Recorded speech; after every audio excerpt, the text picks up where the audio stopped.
Hello everyone welcome back to the channel. ഇന്ന് നമ്മൾ പഠിക്കുന്നത് ക്ലാസ് 5th ചാപ്റ്റർ 4 ആണ്, സയൻസിലെ സീഡ്സ് ഓഫ് ലൈഫ്, ജീവനുള്ള വിത്തുകൾ. അപ്പോൾ ആദ്യം തന്നെ ഒരു കഥയാണ് കൊടുത്തിരിക്കുന്നത്, നമുക്കത് വായിച്ചു നോക്കാം. One day a wise king felt that he should test the honesty of the children of the country. ഒരു നാട്ടിലെ രാജാവിന് ഒരു ദിവസം തോന്നുകയാണ് ഈ നാട്ടിലെ കുട്ടികളുടെ സത്യസന്ധത ഒന്ന് പരിശോധിക്കാമെന്ന്. The king called all the children to the palace. രാജാവ് ഒരു ദിവസം കൊട്ടാരത്തിലേക്ക് എല്ലാ കുട്ടികളെയും വിളിച്ചുകൂട്ടി. Everyone was given seeds. എല്ലാവർക്കും വിത്തുകൾ കൊടുത്തു. It was announced that the valuable gifts will be given to those who bring the seed after germinating it into a plant after 3 months. ഈ വിത്ത് മുളപ്പിച്ച് 3 മാസം കൊണ്ട് ചെടിയാക്കി കൊണ്ടുവരുന്നവർക്ക് വിലയേറിയ സമ്മാനങ്ങൾ കൊടുക്കുമെന്ന് ഈ രാജാവ് പ്രഖ്യാപിച്ചു. ജെർമിനേറ്റ് ചെയ്യുക എന്ന് വെച്ചാൽ മുളപ്പിക്കുക എന്നാണ് അർത്ഥം. Ping, a farmer boy who was also present in the group of children. അപ്പോൾ ഈ കുട്ടികളുടെ കൂട്ടത്തിൽ ഒരു കർഷകന്റെ കുട്ടിയായ പിങ് എന്ന പേരുള്ള ഒരു കുട്ടിയും ഉണ്ടായിരുന്നു. He buried the seeds in the soil of the pot and watered them, but the seeds did not germinate. അവൻ വിത്തുകൾ ചട്ടിയിലെ മണ്ണിൽ കുഴിച്ചിട്ട് വെള്ളമൊഴിച്ച് പരിപാലിച്ചിട്ടും വിത്ത് മുളച്ചില്ല. But the seeds did not germinate, അല്ലേ? വിത്ത് മുളച്ചില്ല. എന്തുകൊണ്ടാവാം? നമുക്ക് ചാപ്റ്റർ പഠിച്ചുകൊണ്ടിരിക്കുമ്പോൾ അത് മനസ്സിലാവും. After 3 months, all the children came to the palace with flowered plants. അപ്പോൾ 3 മാസം കഴിഞ്ഞപ്പോഴത്തേക്കും കുട്ടികളെല്ലാം നല്ല മുളച്ച് പൂത്ത് നിൽക്കുന്ന പൂവുകളൊക്കെയുള്ള ചെടികളുമായിട്ട് കൊട്ടാരത്തിലോട്ടെത്തി. They all made fun of Ping, who came to the palace with an empty pot. അവരൊക്കെ കാലിച്ചട്ടിയുമായി കൊട്ടാരത്തിലെത്തിയ പിങ്ങിനെ കളിയാക്കാൻ തുടങ്ങി. When he reached, the king examined each one's plants. രാജാവ് ഓരോരുത്തരുടെയും ചെടികൾ പരിശോധിച്ചു. When he reached Ping, the king was happy. പിങ്ങിന്റെ അടുത്ത് എത്തിയപ്പോൾ രാജാവിന് സന്തോഷമായി. The king said, "This is the winner. Only seeds with life will germinate. The seeds I gave you were lifeless." രാജാവ് എന്താണ് പറയുന്നത്?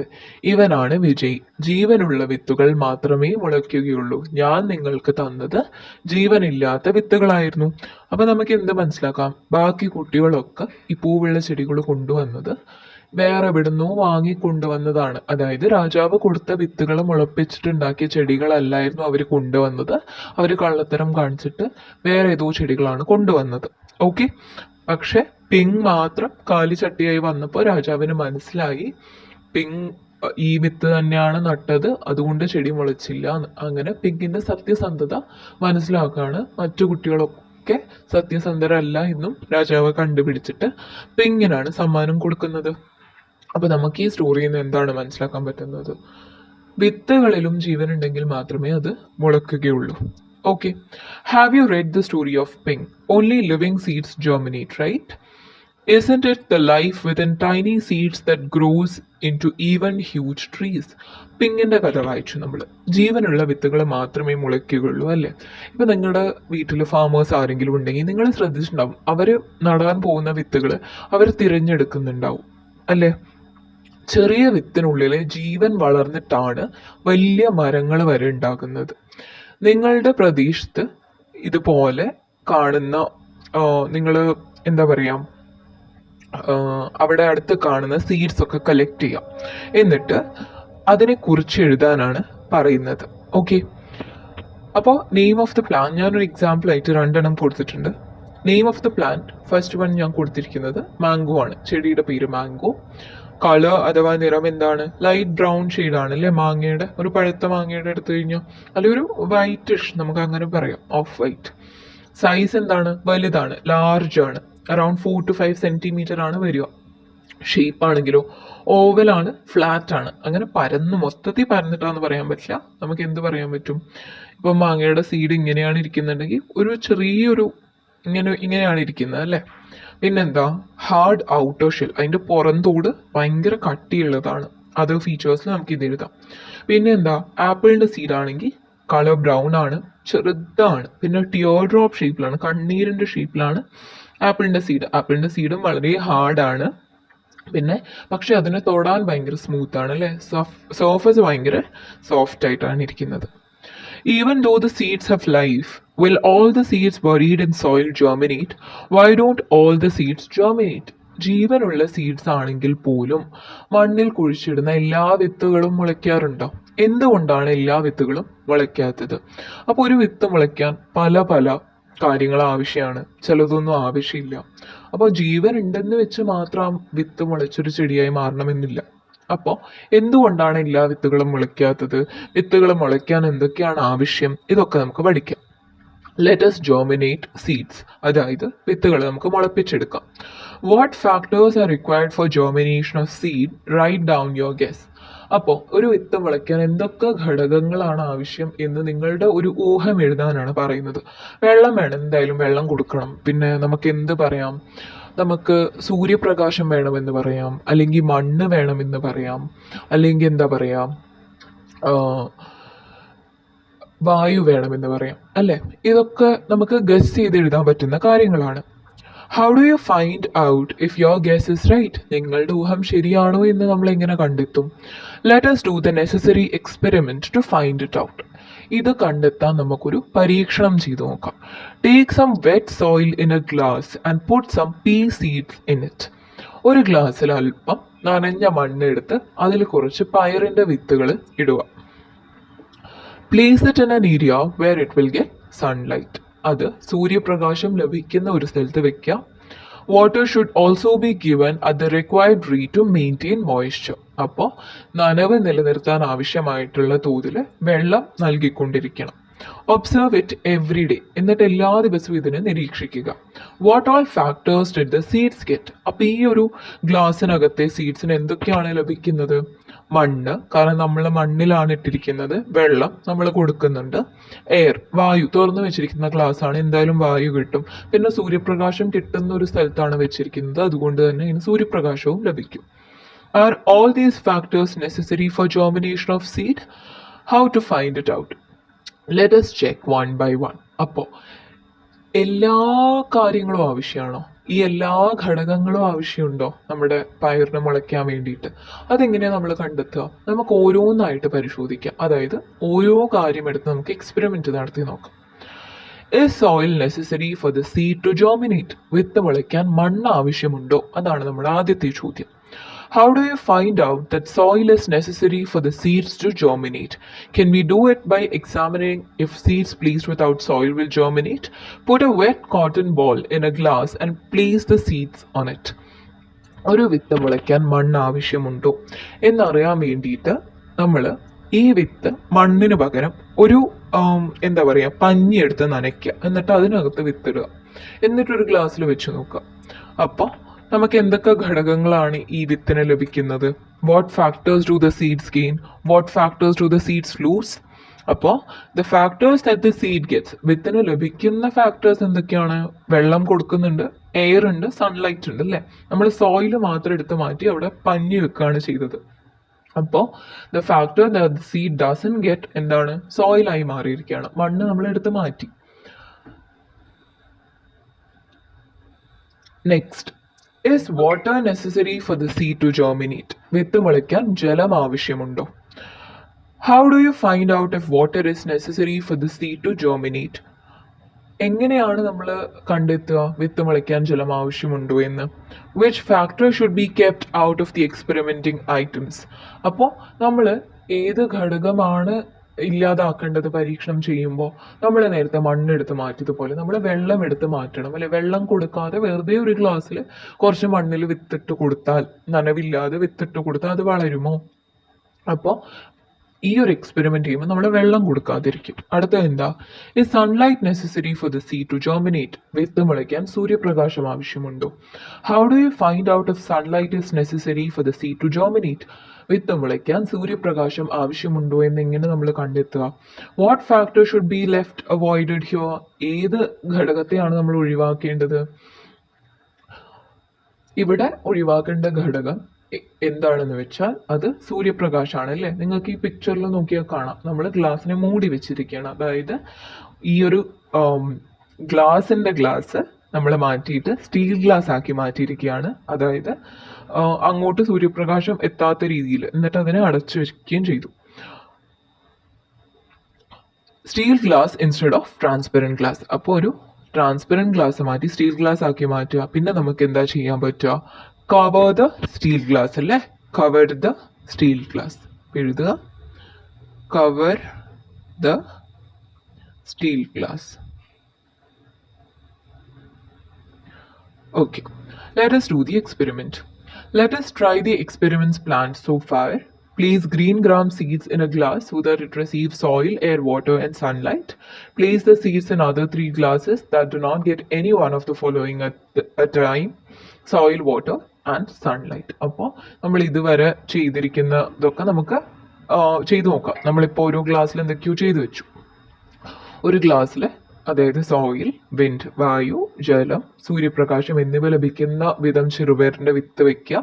മറ്റു 3 ഗ്ലാസ്സുകളിൽ മണ്ണ്, വെള്ളം, സൂര്യപ്രകാശം എന്നിവയിൽ ഓരോന്ന് ലഭിക്കാത്ത വിധം വിത്ത് വെച്ച് നോക്കുക. എന്നിട്ട് നിങ്ങൾ വീട്ടിൽ നിന്ന് ഈ ഒരു എക്സ്പെരിമെന്റ് ചെയ്തിട്ട് എന്താ കാണുന്നതെന്ന് നിങ്ങൾക്ക് എക്സ്പെരിമെന്റ് ചെയ്ത് നോക്കാവുന്നതാണ് കേട്ടോ വീട്ടിൽ. പക്ഷെ നമ്മൾ എന്താ സംഭവിക്കുക നമുക്ക് താഴെ പഠിക്കാം. Which all factors were found to be necessary for germination of seeds? Present the findings to the class. Are there any other factors required for germination of seed? How to find out, plan and conduct the experiment. Okay, ഇനി ഈ ബോക്സിൽ കൊടുത്തിരിക്കുന്ന വായിക്കാം. For seed to germinate, with മുളയ്ക്കാം. Water is necessary for the germination of seeds. അപ്പോൾ നിങ്ങൾ ഈ ഒരു experiment ചെയ്യുമ്പോൾ നിങ്ങൾ മനസ്സിലാക്കാൻ പോകുന്ന ഒരു കാര്യം എന്താ വെച്ചാൽ നമ്മൾ വെറുതെ മണ്ണും വിത്തും മാത്രം ഇട്ടിട്ടുണ്ടായിരുന്നില്ല. സൂര്യപ്രകാശവും വായും മണ്ണും മാത്രം കൊടുത്തു, പക്ഷെ വെള്ളം കൊടുത്തില്ല. ആ ഒരു കണ്ടീഷനിൽ വിത്ത് ഒരിക്കലും മുളയ്ക്കില്ല. കാരണം വെള്ളം അത്യാവശ്യമാണ് വിത്ത് മുളയ്ക്കാൻ വേണ്ടിയിട്ട്. ഓക്കെ, നമുക്കൊരു കാര്യം മനസ്സിലായി.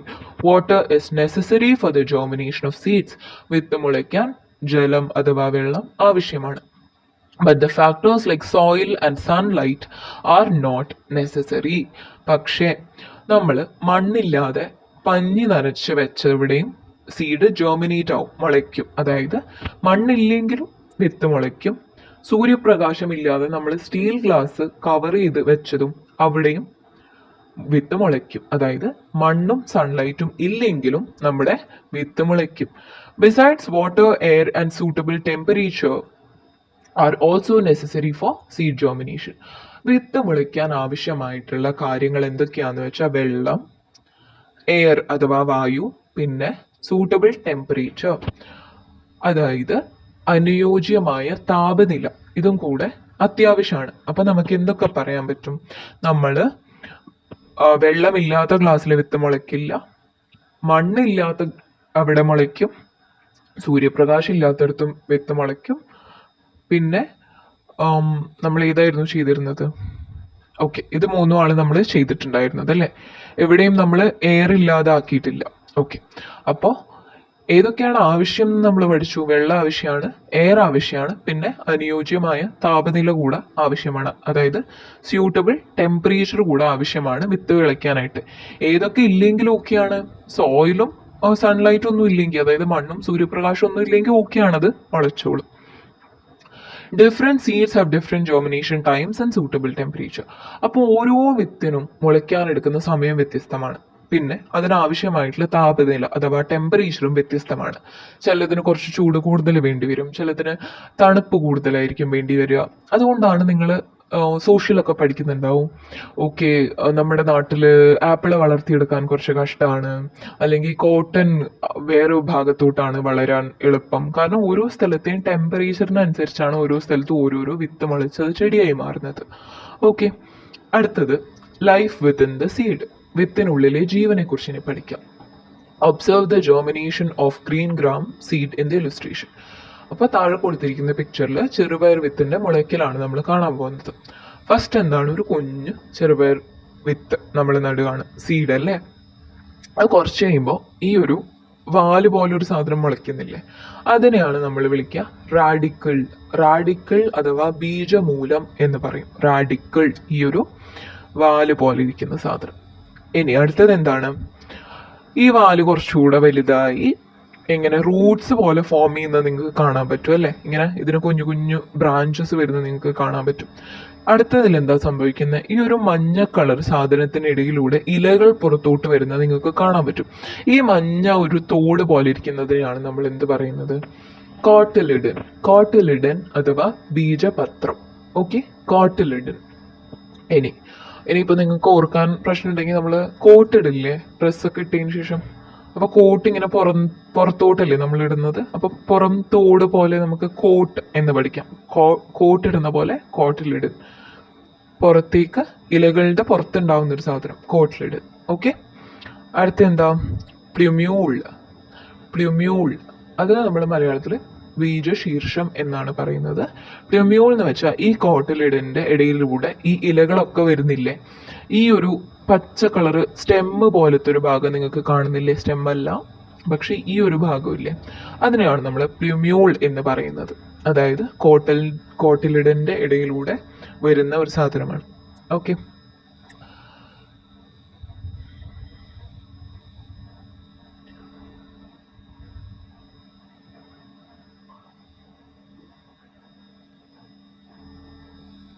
അടുത്തതാണ് ഹൈഡ്രോപോണിക്സ്. ഹൈഡ്രോപോണിക്സ് എന്ന് വെച്ചാൽ hydroponics is a new method of growing plants without soil. മണ്ണില്ലാതെ സസ്യങ്ങൾ വളർത്തുന്ന ഒരു രീതിയാണ് ഹൈഡ്രോപോണിക്സ്. അതായത് ഒരു പുതിയ രീതിയാണ് മണ്ണില്ലാതെ സസ്യങ്ങളെ വളർത്തിയെടുക്കുന്നത്, hydroponics. In this method of cultivation plants are grown in a nutrient solution instead of a soil. ഈ രീതിയിൽ, ഈ കൃഷി ചെയ്യുന്ന രീതിയിൽ മണ്ണിന് പകരം ഒരു ന്യൂട്രിയൻ സൊല്യൂഷൻ, ന്യൂട്രിയൻ എന്ന് വെച്ചാൽ എന്താ? പോഷകം. സൊല്യൂഷൻ എന്ന് വെച്ചാൽ എന്താ? ഒരു ലായനി. അപ്പോൾ ഒരു വെള്ളം എന്തോ ഒരു സൊല്യൂഷൻ എടുത്തിട്ട്, ഒരു ലായനി എടുത്തിട്ട് അതിൽ കുറച്ച് ന്യൂട്രിയൻസ് മിക്സ് ചെയ്ത് കലക്കി ഒരു പോഷക ലായനിയാക്കി മാറ്റും. ഒരു ന്യൂട്രിയൻ സൊല്യൂഷൻ ഉണ്ടാക്കി മാറ്റിയിട്ട് അതിലാണ് സസ്യങ്ങളെ വളർത്തിയെടുക്കുന്നത് മണ്ണിന് പകരം. ഓക്കെ, നിങ്ങൾക്ക് ഇവിടെ കാണാം പൈപ്പ് പോലെ ഒരു സാധനം കാണാലോ, ബ്ലൂ കളറിന്. അതിനകത്തുള്ളത് ഈ പോഷക ലായനിയാണ്. അതിനകത്തൂടെയാണ് നമ്മുടെ ഈ ചെടികൾ വളർന്നിരിക്കുന്നത്. Plants make the food in the leaves, don't they? അപ്പോൾ ചെടികൾ ആഹാരം നിർമ്മിക്കുന്നത് ഇലകളിലൂടെയാണല്ലേ? The food for the plant until the seed germinates and grows a leaf is obtained from the cotyledon. അപ്പോൾ നമ്മൾ കോട്ടിലിഡിനെ കുറിച്ച് കോട്ട് എന്നൊക്കെ പറഞ്ഞ് പഠിച്ചു. കോട്ടിലിഡിലൂടെ ആണ് നമ്മുടെ ലീവ്സ് വരുന്നത് വരെ. അതായത് ചെടികളിൽ ഇല ഉണ്ടാവുന്നതിന് മുമ്പ് നമ്മുടെ ചെടിക്ക് ആഹാരം വേണ്ടേ? അത് എവിടെ നിന്നാണ് കിട്ടുന്നത്? കോട്ടിലിഡനിൽ നിന്നാണ്. അപ്പൊ കോട്ടിലിഡിന് ആരാണ്? ഒരു ഫുഡ് കൊടുക്കുന്ന ആളാണ് നമുക്ക് വിചാരിക്കാം. Okay, the food for the plant until the seed germinates and grows a leaf is obtained from the cotyledon. ഒരു വിത്ത് മുളച്ച് ഇല ഉണ്ടാകുന്നത് വരെ ചെടിക്കുള്ള ആഹാരം ലഭിക്കുന്നത് കോട്ടിലിഡനിൽ നിന്നാണ്. How many cotyledons does a pea seed have? നമ്മൾ കണ്ടു എത്ര കോട്ടിലിഡൻസ് ആണ് ഒരു പീ സീഡിന്, ഒരു പയർ വിത്തിന് എത്ര എണ്ണം ഉള്ളത്. അപ്പോൾ നമ്മൾ നേരത്തെ കണ്ടിട്ടുണ്ടായിരുന്നു 2 എണ്ണം. നമുക്കൊരു ഇങ്ങനെ 2 എണ്ണമായിരുന്നു കാണാൻ പറ്റിയിട്ടുണ്ടായിരുന്നത്. അടുത്ത എന്താ? കോണിന്റെ എങ്ങനെയാണ്? നമുക്ക് ഒരു കോട്ടിലിഡൻ കാണാം, പിന്നെ എൻഡോസ്പേം അതായത് ബീജാന്നം, അതായത് ഈ അകത്ത് കാണുന്ന സാധനത്തിനെയാണ് നമ്മൾ എൻഡോസ്പേം എന്ന് പറയുന്നത്. നമുക്ക് നോക്കാം. Look at the cotyledon in a corn. ഒരു ചോളത്തിലെ കോട്ടിലിഡൻ നോക്കുക. Are there 2 cotyledons in a corn as in pea seeds? അപ്പൊ നമ്മൾ പീ സീഡ്സിൽ കണ്ടു 2 എണ്ണം ഉള്ളത്. അതുപോലെ ചോളത്തിലും 2 എണ്ണം ഉണ്ടോ? ഇല്ല അല്ലെ, ഒരെണ്ണം മാത്രമേ നമുക്ക് കാണുന്നുള്ളൂ. Endosperm is the part attached to the cotyledon. അപ്പം കോട്ടിലിഡനുമായിട്ട് അറ്റാച്ച്ഡ് ആയിട്ടിരിക്കുന്ന, ചേർന്ന് കാണുന്ന ഒരു ഭാഗമാണ് endosperm. In plants with only one cotyledon, the food for the plant is obtained from the endosperm until the seeds germinate and grow its leaves. അപ്പം നമ്മൾ നേരത്തെ പഠിച്ചു, നമ്മുടെ ചെടികൾക്ക് അല്ലെങ്കിൽ ഈ ഒരു വിത്ത് മുളച്ചെലി ഉണ്ടാവുന്നതിന് മുമ്പ് വരെ അതിന് ആഹാരം ലഭിക്കുന്നത് കോട്ടിലിഡനിൽ നിന്നാണ്. നമ്മുടെ പയറിനാണെങ്കിൽ 2 കോട്ടിലിഡൻ നമുക്ക് കാണാൻ പറ്റുന്നുണ്ട് അല്ലേ? പക്ഷേ ഈ കോണിന്റെ കേസിൽ എന്താ? നമുക്ക് ഒരൊറ്റ കോട്ടിലിഡൻ മാത്രമേ കാണാൻ പറ്റുന്നുള്ളൂ. അപ്പൊ ഈ ഒരു കോട്ടിലിഡൻ മാത്രം ഉള്ള പ്ലാന്റ്സിൽ ഈ ആഹാരം ലഭിക്കുന്നത് അതിനോട് ഈ കോട്ടിലിഡനുമായിട്ട് ചേർന്ന് നിൽക്കുന്ന എൻഡോസ്പേമിലൂടെയാണ്. ഓക്കെ, എൻഡോസ്പേമിലൂടെയാണ് ഈ ഒരു ലീവ്സ് ഉണ്ടാവുന്നവരെ. ഈ ചെടികൾ ഇലകൾ ഉണ്ടായിക്കഴിഞ്ഞാൽ ഇലകളിലൂടെയാണ് ഭക്ഷണം ലഭിക്കുന്നത്. പക്ഷെ ഇലകൾ ഉണ്ടാവുന്നതിന് മുമ്പ് വരെ അവർക്ക് ഭക്ഷണം വേണ്ടേ. അത് ഒന്നിൽ കൂടുതൽ കോട്ടിലിഡൻ ഉള്ളവർക്ക് കോട്ടിലിഡൻ തന്നെ കൊടുക്കും. പക്ഷെ ഒരു കോട്ടിലിഡൻ മാത്രമേ ഉള്ളൂവെങ്കിൽ കോട്ടിലിഡനുമായിട്ട് ചേർന്ന് നിൽക്കുന്ന എൻഡോസ്പേമിൽ നിന്നാണ് ആഹാരം ലഭിക്കുന്നത്. ഓക്കെ, മനസ്സിലായല്ലോ. എങ്ങനെ ആലോചിച്ച് വെക്കുക, ഒരു കോട്ടിലിഡൻ മാത്രമാണെങ്കിൽ ഒറ്റയ്ക്കല്ലേ, അപ്പോൾ ഒറ്റയ്ക്ക് തന്നെ പറ്റുന്നില്ല, അപ്പോൾ ഒരാളുടെ കൂട്ടുപിടിച്ചു, അതാണ് എൻഡോസ്പേം. അപ്പോൾ എൻഡോസ്പേമും കോട്ടിലിഡനും കൂടെ ഒരുമിച്ച് ഫുഡ് ഉണ്ടാക്കി കൊടുക്കുന്നു, നമുക്ക് അങ്ങനെ ആലോചിച്ച് വെക്കാട്ടോ. അപ്പോൾ കോട്ടിലിഡന് 2 കോട്ടിലിഡനെങ്കിൽ അവർ 2 പേരുണ്ടല്ലോ, അവർക്ക് ഇനി വേറെ ആരുടെയും സഹായം വേണ്ട, അവർ ഒറ്റയ്ക്ക് കൊടുക്കും. അങ്ങനെ നമുക്ക് ആലോചിച്ച് വെക്കാം. ഒരു കോട്ടിലിഡൻ മാത്രമുള്ള ഒരു പ്ലാന്റിന്റെ എക്സാമ്പിൾ എന്താ ഇപ്പോൾ പഠിച്ചത്? ചോളം അഥവാ കോൺ. ഓക്കെ, അടുത്തത് changes that occur during seed germination. വിത്ത് മുളയ്ക്കുമ്പോൾ വരുന്ന മാറ്റങ്ങൾ എന്തൊക്കെയാണ്? Germinate seeds of tamarind, jackfruit, cashew, rice and corn. Observe the changes that the seed undergoes as it germinates.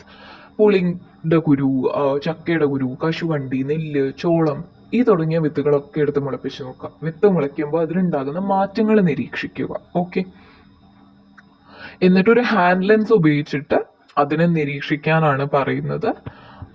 അതിന്റെ വിത്ത് എന്നിട്ട് കുറച്ച് കഴിയുമ്പോൾ പൊളിച്ച് നോക്കിയിട്ട് അതിൻ്റെ കോട്ടിലിഡനും എൻഡോസ്പേമൊക്കെ എങ്ങനെയാണെന്ന് നോക്കുക, അത് വരച്ച് പഠിക്കുകയൊക്കെ ചെയ്യാം.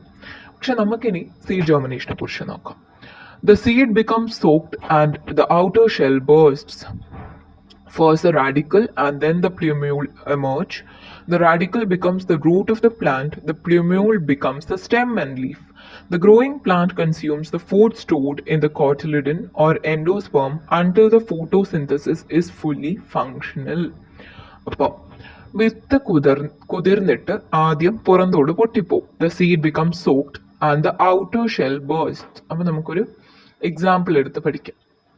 നമ്മൾ നേരത്തെ കണ്ട പിക്ചർ, അതായത് പേജ് നമ്പർ 60 പിക്ചർ എടുത്ത് നോക്കുക. ഒരു സീഡ്, അതിപ്പോൾ ഒരു സീഡാണെന്ന് വിചാരിക്കാം. ഇതാദ്യം കുറച്ച് കാലം ഇങ്ങനെ വെള്ളത്തിൽ കിടന്ന് കുതിർന്നിട്ട് ഇതിൻ്റെ ഈ പുറം തോടങ്ങ് പൊട്ടിപ്പോവും. എന്നിട്ട് എന്താ സംഭവിക്കുക? First the radicle and then the plumule emerge. ആദ്യം ആരാ വരിക? ഈ പുറന്തോട് പൊട്ടിന്ന് വിചാരിക്കാം. പൊട്ടിയതിന് ശേഷം റാഡിക്കിൾ വരും, ഇങ്ങനെ ഒരു വാല് പോലെ വരും. ഇതാണ് റാഡിക്കിൾ. റാഡിക്കിൾ ഞാൻ പറഞ്ഞു നമ്മൾ നേരത്തെ കണ്ട പിക്ചറിൽ ഇതിങ്ങനെ റൂട്ട്സ് പോലെയായി മാറും അല്ലേ. അപ്പോൾ റാഡിക്കിൾ റൂട്ട് റ. അപ്പൊ റാഡിക്കിൾ എന്തായി മാറുകയാണ്? റൂട്ട് പോലെ. നേരത്തെ നമ്മൾ പിക്ചറിൽ കണ്ടിട്ടുണ്ടായിരുന്നു, റാഡിക്കിൾ ആണ് റൂട്ടായി മാറുന്നത്. പിന്നെ ആര് വരുന്നാണ് പറഞ്ഞത്? എവിടുന്നാണ് പ്ലൂമ്യൂള് വരുന്നത്? കോട്ടിലിഡന്റെ അകത്തൂടെ അല്ലെ. അപ്പോൾ നമുക്ക് എന്ത് പറയാൻ പറ്റും? പ്ലൂമ്യൂൾ എന്തായിട്ടാണ് മാറുന്നത്? സ്റ്റെം ആയിട്ടാണ് മാറുന്നത്. നേരത്തെ ഞാൻ പിക്ചറിൽ കാണിച്ചു തരുമ്പോൾ പറഞ്ഞിട്ടുണ്ടായിരുന്നു സ്റ്റെം പോലെയാണ് ഇരിക്കുന്നത്. പ്ലൂമ്യൂൾ വളർന്ന് വലുതായിട്ടാണ് സ്റ്റെം ആവുന്നത്. സ്റ്റെമ്മ് മാത്രമല്ല, ലീഫ് കൂടെയാണ് ആവുന്നത്. ഓക്കെ, പ്ലൂമ്യൂൾ വളർന്നിട്ട് ലീഫ് കൂടെ ആവും. നിങ്ങൾ ആ പിക്ചർ നോക്കുക, അപ്പൊ നിങ്ങൾക്ക് മനസ്സിലാവും. The growing plant consumes the food stored in the cotyledon or endosperm until photosynthesis is fully functional. അപ്പോൾ നമ്മുടെ ഈ വളർന്നു വരുന്ന ഈ ഒരു വളർന്നു വരുന്ന നമ്മുടെ ചെടി എന്താണ്? ഫോട്ടോസിന്തസിസ് അവനൊറ്റയ്ക്ക് ചെയ്യാൻ പറ്റുന്നത് വരെ എവിടെ നിന്നാണ് ഭക്ഷണം എടുക്കുന്നത്? ഒന്നുകിൽ കോട്ടിലിഡനിൽ നിന്ന് അല്ലെങ്കിൽ എൻഡോസ്പേമിൽ നിന്ന്. നമ്മൾ പഠിച്ച കാര്യങ്ങളാണ് ഇതൊക്കെ. ആദ്യം എന്താ സംഭവിക്കുക? The seed become soaked and the outer shell burst. വിത്ത് കുതിർന്നിട്ട് പുറന്തോട് പൊട്ടുന്നു. First the radicle and then the plumule emerge. ആദ്യം റാഡിക്കിൾ, പിന്നെ പ്ലൂമ്യൂൾ പുറത്തു വരുന്നു. The radicle becomes the root of the plant. Radicle ചെടിയുടെ റൂട്ടായിട്ട്, വേരായിട്ട് മാറുന്നു. The plumule becomes the stem and leaf. നമ്മുടെ പ്ലൂമ്യൂൾ ഇലയും സ്റ്റെമ്മും അതായത് തണ്ടുമായിട്ട് മാറുന്നു. The growing plant consumes the food stored in the cotyledon or endosperm until the photosynthesis is fully functional. പൂർണ്ണ തോതിൽ വളർന്ന് ഫോട്ടോസിന്തസിസ് നടക്കുന്നത് വരെ എൻഡോസ്പേമിലോ കോട്ടിലിഡനിലോ കരുതി വെച്ചിരിക്കുന്ന ആഹാരമാണ് വളർന്നു വരുന്ന ഈ ഒരു സസ്യം ഉപയോഗിക്കുന്നത്. നമുക്ക് ആ പിക്ചർ നോക്കി ഇനി ഇതൊന്നുകൂടെ പഠിച്ചാലോ? നോക്കുക.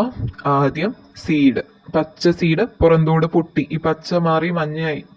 പിന്നെ റാഡിക്കിൾ വന്നു, ഈ ഒരു വാല് പോലത്തെ സാധനം വന്നു. ഇതെന്തായിട്ടാണ് മാറുന്നത് നിങ്ങൾക്ക് ഇവിടെ കാണാം. ഈ റാഡിക്കിൾ ഇങ്ങനെ പോയി റൂട്ടായിട്ട് മാറുകയാണ് ചെടിയുടെ. പിന്നെ എന്താണ് വരുന്നത്, കോട്ടിലിഡന്റെ ഇടയിലൂടെ ഇല ഇങ്ങനെ പൊന്തി നോക്കുന്ന കാണാം. ഇല വളർന്ന് സ്റ്റെമ്മും ഇലയും ആയിട്ട് മാറുന്നത് ആരാണ്? പ്ലൂമ്യൂൾ. ഓക്കെ, ഇവിടെ എന്തായിട്ടാണ് മാറുന്നത്? ലീഫ്, പിന്നെ സ്റ്റെം. നമ്മുടെ റാഡിക്കിൾ എന്തായിട്ടാണ് മാറുന്നത്? Root. Okay,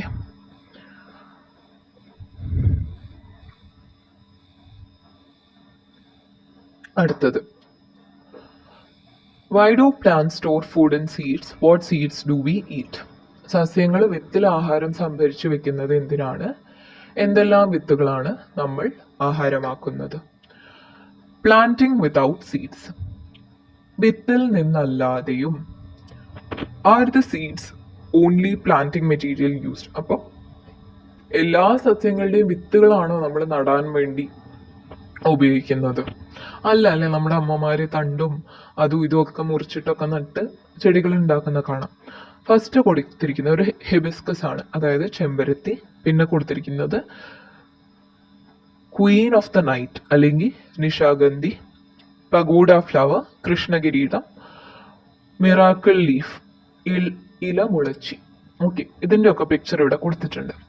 Which parts of the plant in the picture give rise to new plants? Visit biodiversity garden and collect information. അപ്പോൾ ഇവിടെ കൊടുത്തിരിക്കുന്നതിന്റെ ഏത് ഭാഗത്തിലൂടെയാണ് പുതിയ സസ്യങ്ങൾ ഉണ്ടാകുന്നത്? ഹെബിസ്കസ് ഞാൻ പറഞ്ഞുതരാം, എല്ലാവരും കണ്ടിട്ടുണ്ടാവും. തണ്ടൊക്കെ മുറിച്ചിട്ട് നടുന്ന കണ്ടിട്ടുണ്ടാവും അല്ലെ? അതുപോലെ ഈ ബാക്കി 3 ചെടികളുടെ എവിടെ നിന്നാണ് വരുന്നത് എന്ന് നിങ്ങൾ കമന്റ് ചെയ്യാം. എന്തായാലും നോട്ട്സ് വീഡിയോയിൽ ഇതിന്റെ ഒക്കെ ആൻസേഴ്സ് ഡിസ്കസ് ചെയ്യുന്നതായിരിക്കും കേട്ടോ. സീഡ്സ് ഇൻ മെനി പ്ലേസസ്, വിത്തുകൾ പലയിടങ്ങളിൽ. See the conversation between the Malabar plum, njaval tree and the bird. അപ്പോൾ ഒരു ഞാവൽ മരവും പക്ഷിയും തമ്മിലുള്ള സംഭാഷണം ശ്രദ്ധിക്കുക. Tree, why are you eating my fruit? നീ എന്തിനാണ് എൻ്റെ പഴം കഴിക്കുന്നത്? പക്ഷി, I am not only eating your fruit and satisfying my hunger, I am also carrying the seeds to many places. നിന്റെ പഴം തിന്നിട്ട് വിശപ്പ് അടക്കുക മാത്രമല്ല ഞാൻ ചെയ്യുന്നത്, വിത്ത് പല സ്ഥലങ്ങളിലും എത്തിക്കുന്നുമുണ്ട്. Tree, even if you are not there, will my seed not fall down and germinate? നീ ഇല്ലെങ്കിലും എൻ്റെ വിത്ത് താഴെ വീണ മുളക്കില്ലേ എന്ന് നമ്മുടെ ഞാവൽ മരം ചോദിക്കും.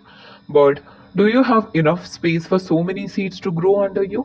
ഇത്രയും അധികം വിത്തുകൾ നിന്റെ ചുവട്ടിൽ വളരാൻ വേണ്ട സ്ഥലം നിന്റെ അടുത്തുണ്ടോ എന്ന് ചോദിക്കും. What creatures do you know that transport plant seeds to different places like this? ഇതുപോലെ സസ്യത്തിന്റെ വിത്തുകൾ പല സ്ഥലങ്ങളിലും എത്തിക്കുന്ന എന്തൊക്കെ ജീവികളെ നിങ്ങൾക്കറിയാം? എല്ലാ ടൈപ്സ് ഓഫ് ബേർഡ്സ് അല്ലെ, പാരറ്റ് ആയിക്കോട്ടെ, സ്പാരോ ആയിക്കോട്ടെ, ക്രോ ആയിക്കോട്ടെ, ഈ ബേർഡ്സ് ഒക്കെയും, പിന്നെ വവ്വാലായിക്കോട്ടെ, നമുക്ക് സ്ക്വിറൽ എഴുതാം, ബാറ്റ് എഴുതാം, ക്രോ എഴുതാം, അല്ലെങ്കിൽ ബേർഡ്സ്, ഇവരൊക്കെ സസ്യങ്ങൾ എത്തിക്കും അല്ലെ? സസ്യങ്ങളല്ല, വിത്തുകൾ എത്തിക്കും. What is the rule of humans in delivering seeds to different places? വിത്ത് പല സ്ഥലങ്ങളിൽ എത്തിക്കുന്നതിൽ മനുഷ്യനുള്ള പങ്ക് എന്താണ്? Do organisms alone distribute the seeds? ഒറ്റയ്ക്കാണോ വിത്ത് വിതരണം നടത്തുന്നത് ജീവികൾ? Seed dispersal is the process in which seeds from mother plant reach different locations. അപ്പോൾ സീഡ് ഡിസ്പോസൽ എന്ന് വെച്ചാൽ എന്നാണ് നമ്മൾ പഠിക്കുന്നത്. മദർ പ്ലാന്റ്, അതായത് മാതൃസസ്യത്തിൽ നിന്നും പല സ്ഥലങ്ങളിലേക്ക് വിത്തുകൾ എത്തിപ്പെടുന്നതിനെയാണ് നമ്മൾ വിത്ത് വിതരണം അഥവാ സീഡ് ഡിസ്പേഴ്സൽ എന്ന് പറയുന്നത്. ഓക്കെ, ഡിസ്പേഴ്സൽ എന്ന് വെച്ചാൽ വിതരണം. അപ്പോൾ അമ്മ പ്ലാന്റിൽ നിന്ന് വേറെ വേറെ സ്ഥലത്തേക്ക് നമ്മുടെ വിത്ത് എത്തിച്ചേരുന്നത് വിത്ത് വിതരണത്തിലൂടെയാണ്. Why seed distribution? എന്തിനാണ് വിത്ത് വിതരണം? If all the seeds of a plant fall and germinate at the base of the plant, they will not get the soil, water, sunlight and minerals they need to grow. So the seeds have to be dispersed to many places.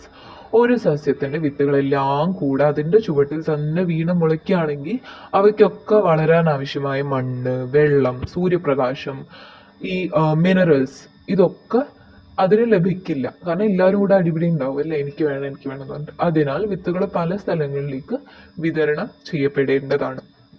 രണ്ടാമത്തെ കാരണം എന്താ? This is the reason why different plants are found in one region and one plant is found in different regions. വിവിധ സസ്യങ്ങൾ ഒരു പ്രദേശത്ത് കാണപ്പെടുന്നതിനും ഒരു സസ്യം വിവിധ പ്രദേശങ്ങളിൽ കാണപ്പെടുന്നതിനും കാരണം എന്താണ്? ഈ വിത്ത് വിതരണമാണ്. Okay. Adaptations for seed dispersal, വിത്ത് വിതരണത്തിലുള്ള അനുകൂലനങ്ങൾ. How does coconut adapt for flowing through water? അപ്പോൾ എങ്ങനെയാണ് നമ്മുടെ കോക്കനട്ട് വെള്ളത്തിൽ ഒഴുകി വരുന്നത് നിങ്ങൾ കണ്ടിട്ടുണ്ടാവും അല്ലേ? അത് എന്തുകൊണ്ടാണ്? കാരണങ്ങൾ എന്താന്ന് വെച്ചാൽ even if it remains in water for a few days it will not rot. അപ്പോൾ നമ്മുടെ തേങ്ങയ്ക്ക് നല്ല പുറം തോടുണ്ട് അല്ലെ, കട്ടിയുള്ള തോടുണ്ട്. അതുകൊണ്ട് തന്നെ കുറച്ച് ദിവസങ്ങളിൽ വെള്ളത്തിൽ വീണ് കിടന്നാലും അത് ചീഞ്ഞു പോവില്ല. റോട്ട് ചെയ്യാന്ന് വെച്ചാൽ ചീഞ്ഞു പോവാം. It will float in the water as the husk is filled with air. അതായത് അതിൻ്റെ ഹസ്ക്, അതിൻ്റെ ഈ പുറം ഭാഗം, ഈ എന്താ പറയുക നമ്മൾ മലയാളത്തിൽ തൊണ്ടില്ലേ, ഈ തൊണ്ടില് വായു നിറഞ്ഞു നിൽക്കുന്നത് കൊണ്ട് വെള്ളത്തിൽ പൊങ്ങിക്കിടക്കും. പിന്നെന്താ, ഇത് ലൈറ്റ് വെയിറ്റ് കൂടിയാണല്ലേ, നമ്മുടെ തേങ്ങയുടെ വെയിറ്റ് കുറവാണ്. അപ്പോൾ ഇതൊക്കെ കാരണത്താൽ ഇത് വെള്ളത്തിൽ പൊങ്ങിക്കിടന്നിട്ട് ഒഴുകി ഒഴുകി പോകും. What could be the reason behind അപ്പൂപ്പൻ താഡീസ് milkweed pappus flying in the wind? Look at the picture and find out. അപ്പോൾ അപ്പൂപ്പൻ താടി കാറ്റിൽ പറക്കാൻ കാരണം എന്താവാം? എന്താണ്? ലൈറ്റ് വെയിറ്റ് ആണല്ലേ. പിന്നെ അതിന് ഫെദർ ലൈക്ക് സ്ട്രക്ചറും ഉണ്ട്. ഇത് ലൈറ്റ് വെയിറ്റ് ആണ്, പിന്നെ അതിൻ്റെ ഇങ്ങനെ പറക്കാനുള്ള ഫെദർ ലൈക്ക് സ്ട്രക്ചർ കൂടെ ഉള്ളതുകൊണ്ട്, ചിറക് പോലെ ഉള്ളതുകൊണ്ട് അതിന് പറന്ന് നടക്കാനാവും. What are the fruits around you that animals and birds eat? What are the features of these fruits for attracting birds? ജന്തുക്കളും പക്ഷികളും ആഹാരമാക്കുന്ന എന്തൊക്കെ ഫലങ്ങളാണ് നിങ്ങളുടെ ചുറ്റുമുള്ളത്? ഈ ഫലങ്ങൾ പക്ഷികളെ ആകർഷിക്കുന്നതിനുള്ള എന്തെല്ലാം പ്രത്യേകതകളുള്ളത്? ഫ്ലഷി പാർട്സ്, മാംസളമായ ഭാഗങ്ങളുണ്ട്. പിന്നെന്താ, നല്ല സ്മെല്ലുണ്ടാവും അല്ലേ, നല്ല സ്മെല്ലുണ്ടാവും. പിന്നെന്താ, നല്ല മാമ്പഴമൊക്കെ ഇങ്ങനെ മഞ്ഞ കളറിലിരിക്കുമ്പോൾ പക്ഷികളെ അത് ഭയങ്കര അട്രാക്ട് ചെയ്യും. കളർഫുൾ ആയിരിക്കും അല്ലേ. ഇതൊക്കെ കാരണങ്ങളാണ്. പിന്നെ സ്വീറ്റ് ആണ്, നല്ല മധുരം ഉണ്ടാവും. Have you noticed that some non-edible fruits have parts that help them stick to other things? അപ്പോൾ ഭക്ഷിക്കാൻ പറ്റാത്ത ചില ഫലങ്ങൾക്ക് മറ്റു വസ്തുക്കളിൽ പറ്റിപ്പിടിച്ചിരിക്കാൻ സഹായിക്കുന്ന ഭാഗങ്ങളുള്ളത് നിങ്ങൾ ശ്രദ്ധിച്ചിട്ടുണ്ടാവും. നിങ്ങളിപ്പോൾ റോഡിലൂടെ ഒക്കെ നടക്കും, നിങ്ങളുടെ വീട്ടിലെത്തുമുണ്ടാവും, നിങ്ങളുടെ വസ്ത്രങ്ങളിലൊക്കെ ഒരു സാധനം ഇങ്ങനെ പറ്റി പിടിച്ചിട്ടുണ്ടാവും അല്ലേ. ഇവിടെ കൊടുത്തിരിക്കുന്നത് ചാഫ് ഫ്ലവർ ആണ്, കടലാടി, പിന്നെന്താ, ലവ് ഗ്രാസ്, അസ്ത്രപ്പുല്ല് എന്ന് പറയും. How do these adaptations help in seed dispersal? അപ്പോൾ ഇവർക്ക് കഴിക്കാൻ ഭക്ഷണമൊന്നുമില്ല, അപ്പം ബേർഡ്സും വവ്വാലോ അണ്ണാനൊന്നും വരില്ല കഴിക്കാൻ, ഈ സീഡ്സ് ഒന്നും എടുത്ത് വേറെ സ്ഥലത്ത് കൊണ്ടിടില്ല. അപ്പോൾ ഇവരാർക്കും വേണ്ട. അപ്പം എന്ത് ചെയ്യും? ഇവർ ആനിമൽസിൻ്റെയും ബേർഡ്സിൻ്റെയും ഹ്യൂമൻസിൻ്റെയും മേലെ പറ്റി പിടിച്ചിരിക്കും ഈ സീഡ്സ്. എന്നിട്ട് എവിടെയെങ്കിലും എത്തുമ്പോൾ നമ്മളെ തട്ടിക്കളയുമല്ലോ. അങ്ങനെ അവർ അവിടെ കിടന്ന് മുളയ്ക്കും. അപ്പം ഇവരുടെ ഈ പറ്റി പിടിക്കാനുള്ള ഒരു കാര്യം ഇവരെ ഹെൽപ്പ് ചെയ്യുന്നത് എന്തിനാണ്? മറ്റൊരു സ്ഥലത്ത് പോയിട്ട് വളരാൻ വേണ്ടിയിട്ട്. What plants do you know that burst and release seeds when they ripen? അപ്പോൾ പാകമാകുമ്പോൾ പൊട്ടിത്തെറിച്ച് വിത്ത് വിതരണം ചെയ്യുന്ന ഏതെല്ലാം സസ്യങ്ങളെയാണ് നിങ്ങൾക്കറിയാം? കുറച്ച് എക്സാമ്പിൾസ് ആണ്. ബാൽസാം അഥവാ കാശിത്തുമ്പ, പിന്നെ റബ്ബർ. ഇവരെന്താ ചെയ്യാന്ന് വെച്ചാൽ ഇങ്ങനെ കുറച്ച് ഇതാവുമ്പോൾ അവർ പൊട്ടിത്തെറിച്ച് ദൂരെ അങ്ങ് തെറിച്ച് പോയിട്ട് വേറെ സ്ഥലത്തെത്തി അവർ മുളയ്ക്കും. അടുത്ത എന്താണ്? Observe your surroundings, find out the methods of seed dispersal in different plants and write them down. നിങ്ങളുടെ ചുറ്റുപാടുകളിൽ നോക്കിയിട്ട് വിവിധ സസ്യങ്ങളിലെ വിത്ത് വിതരണ രീതി കണ്ടെത്തി എഴുതുക. അപ്പോൾ ത്രൂ വിൻഡ് ആരൊക്കെയാണ്? മിൽക്ക്വീഡ് പപ്പൂസ് ഉണ്ട്. പിന്നെ നമ്മൾ വേറെ ഏതാ കണ്ടത്? നിങ്ങൾ ഓരോ എക്സാമ്പിൾസ് എടുത്ത് എഴുതുക കേട്ടോ. പിന്നെന്താ, ലേഡീസ് ഫിംഗർ എങ്ങനെയാ? പൊട്ടിത്തെറിക്കുകയാണ് ചെയ്യുന്നത്. കോക്കനട്ട് എങ്ങനെയാ? ത്രൂ വാട്ടർ ആണ്. ഗ്വാവ എങ്ങനെയാ? ഇങ്ങനെ ബേർഡ്സ് ആൻഡ് ആനിമൽസ് അല്ലേ. ലേഡീസ് ഫിംഗർ എങ്ങനെയാണ്? ബേസ്റ്റ് ചെയ്യുക. കോക്കനട്ട് വാട്ടർ, പിന്നെ ഗ്വാവ ഒക്കെ ആനിമൽസ്, അല്ലെങ്കിൽ ബേർഡ്സ്, ഹ്യൂമൻ. ഓക്കെ, ഇതിൻ്റെ കംപ്ലീറ്റ് ഡീറ്റെയിൽ ആയിട്ടുള്ള നോട്ട്സ് ഞാൻ നോട്ട് വീഡിയോയിൽ ഇടാം. What are other uses of seeds? What seed crafts do you no? പിന്നെ എന്താണ് സീഡ്സിനെ കൊണ്ടുള്ള ഉപയോഗം? നിങ്ങൾക്ക് വിത്തുകൾ ഉപയോഗിച്ചിട്ടുള്ള ക്രാഫ്റ്റ് ഒക്കെ ചെയ്യാൻ അറിയോ? ഇവിടെ ചെയ്തു വെച്ചിരിക്കുന്ന നോക്ക്, നല്ലൊരു ഭംഗിയുള്ള പിക്ചർ ഉണ്ടാക്കി തോടുകൾ വെച്ച് ഉണ്ടാക്കിയൊരു പിക്ചറാണ് ഇവിടെ കാണാൻ പറ്റുന്നത്. Variety in leaves. ഇനി നമ്മൾ സീഡിനെയൊക്കെ വിട്ടിട്ട് ഇലകളെ കുറിച്ചാണ് പഠിക്കാൻ പോകുന്നത്. വെറൈറ്റി എന്ന് വെച്ചാൽ വൈവിധ്യം. അപ്പോൾ വിവിധ ഇലകളെ കുറിച്ചാണ്. അപ്പോൾ നിങ്ങൾക്ക് രണ്ട് തരത്തിലുള്ള പിക്ചറാണ്. ഒരിലയുടെ എല്ലാം എന്താണ്, ഇങ്ങനെയാണ് ഇരിക്കുന്നത് അല്ലേ, ഇങ്ങനെ ഹൊറിസോണ്ടൽ ആയിട്ടാണ്. മറ്റേതാണെങ്കിലോ നീളത്തിൽ ഇങ്ങനെ ഇരിക്കുന്നത് അല്ലേ.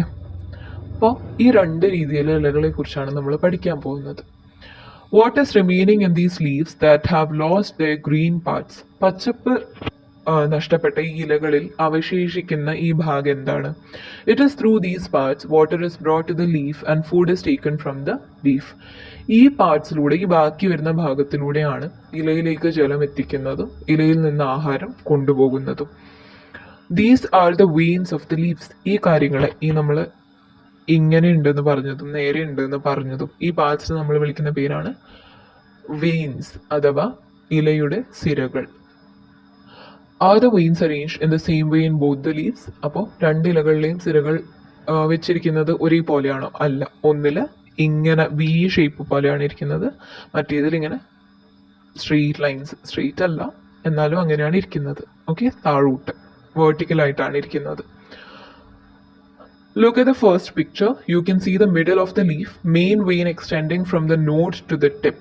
അപ്പോൾ ആദ്യത്തെ പിക്ചർ നോക്കിക്കഴിഞ്ഞാൽ നിങ്ങൾക്ക് എന്താ കാണാൻ പറ്റുന്നത്? ഇലയുടെ മധ്യഭാഗത്ത് ഇലഞ്ഞെട്ടിൽ നിന്ന് എൻഡ് വരെ, അതായത് ഈ മധ്യഭാഗത്തായിട്ട് ഈ ഒരു വലിയ ഇത് കാണുന്നില്ല, നമുക്ക് ഇലയുടെ മിഡിലായിട്ട് ഈ ഒരു വലിയ ഇലയുടെ താഴെ നിന്ന് അറ്റത്തോട്ട് വരെ പോകുന്ന ഒരു വലിയ പ്രധാന സിരയെ കാണാം, അതായത് മെയിൻ വെയിനെ കാണാം. പിന്നെ അതിൽ നിന്ന് കുഞ്ഞു കുഞ്ഞ് സൈഡിലോട്ട് പോകുന്നതിനെയും കാണാൻ പറ്റും. അതിൽ നിന്ന് പുറപ്പെടുന്ന അനേകം ചെറിയ ശാഖകൾ നമുക്ക് കാണാൻ പറ്റും.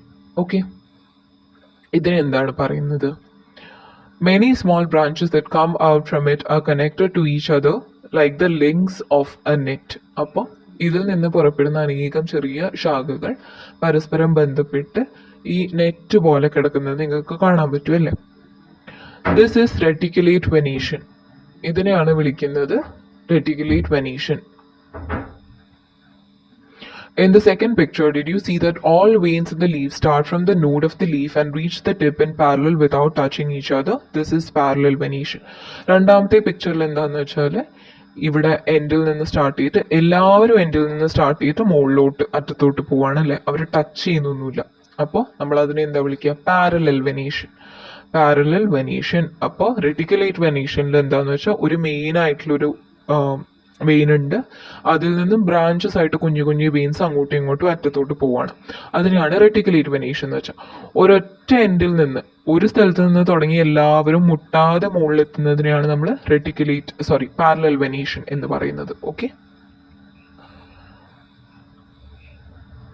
ഇനി റെറ്റിക്കുലേറ്റ് വെനീഷൻ ഉള്ള ഒരു ലീഫിന്റെ എക്സാമ്പിൾ ആണ് ജാക്ക് ഫ്രൂട്ട് ട്രീ. പാരലൽ വെനീഷന്റെ ഒരു എക്സാമ്പിൾ ആണ് ബാംബൂ ട്രീ, മുള.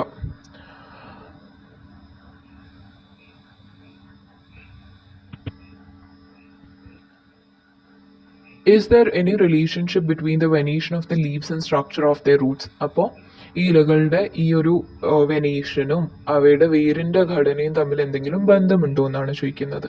അപ്പോൾ താഴെ കൊടുത്തിരിക്കുന്ന പിക്ചർ നോക്കുക. നമ്മുടെ ജാക്ക് ഫ്രൂട്ട് ട്രീയുടെ വേരിരിക്കുന്നതും ഇങ്ങനെ ഒരു മെയിൻ വേര്, പിന്നെ അതിന് കുഞ്ഞു കുറേ വേരുകൾ. അതുപോലെയാണ് ലീവ്സിലും ഒരു മെയിൻ വേര്, അതിൽ നിന്ന് കുറേ അങ്ങോട്ടും ഇങ്ങോട്ടും പോവാണ്. മുളയുടെ വേരാണെങ്കിലോ എല്ലാം ഒരറ്റത്തുനിന്ന് ഇങ്ങനെ ഒരുമിച്ച് ഇങ്ങനെ താഴോട്ട് പോവാണ്. അതുപോലെ തന്നെയാണ് ലീവ്സിലും ഇരിക്കുന്നത്, എല്ലാം ഒന്നിൽ നിന്ന് തുടങ്ങി മുട്ടാതെയാണ് ഇരിക്കുന്നത്. ഇത് മുളയല്ല, ഗ്രാസ് പ്ലാന്റ് ആണ്, പുൽച്ചെടിയാണ്.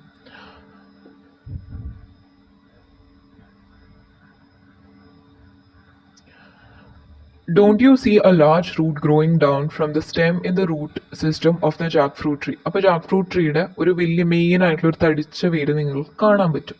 ഈ വേരിനെയാണ് നമ്മൾ തായ് വേര് അഥവാ ടാപ്പ് റൂട്ട് എന്ന് വിളിക്കുന്നത്. The other small roots are growing from its root are in there. അപ്പോൾ ഈ ഒരു വലിയ ഈ ടാപ്പ് റൂട്ടിൽ നിന്നാണ് കുഞ്ഞു കുഞ്ഞു വേരുകൾ വളർന്നു വരുന്നത്. Is there a large main root in the root system of grass plant? ഇല്ല അല്ലേ, നമ്മൾ കണ്ടു മെയിൻ ആയിട്ട് റൂട്ട് ഇല്ല, എല്ലാം ഒരേ സൈസിൽ ഒരുമിച്ച് താഴോട്ട് വരുവാണ്. പക്ഷെ ജാക്ക് ഫ്രൂട്ടിന്റെ കേസിലാണെങ്കിൽ ഒരു വലിയ വേരുണ്ട്, അതിൽ നിന്നാണ് കുഞ്ഞു കുഞ്ഞു വേരുകൾ വരുന്നത്. A taproot system is a root system consisting of a taproot growing downwards from the base of the stem and branching roots growing from it. ഒരു റൂട്ട് സിസ്റ്റം, അതായത് ഒരു തായ് വേര് എന്ന് വെച്ചാൽ അതിൻ്റെ ചുവട്ടിൽ നിന്ന് താഴോട്ട് വളരുന്ന തായ് വേരും അതിൽ നിന്ന് വരുന്ന ശാഖാവേരുകളും ചേർന്ന് കാണപ്പെടുന്ന ഒരു സിസ്റ്റം ആണ് ടാപ്പ് റൂട്ട് സിസ്റ്റം. അതായത് ഒരു മെയിൻ വേരുണ്ട്, പിന്നെ അതിൽ നിന്ന് കുറച്ച് കുഞ്ഞു കുഞ്ഞു വേരുകളുണ്ട്. ഇതിനെയാണ് നമ്മൾ ടാപ്പ് റൂട്ട് സിസ്റ്റം എന്ന് വിളിക്കുന്നത്. You can see tap root system in mango trees and jackfruit tree. Tap root system കാണുന്നത് മാംഗോ ട്രീയിലും ജാക്ക് ഫ്രൂട്ട് ട്രീയിലും ഒക്കെയാണ്.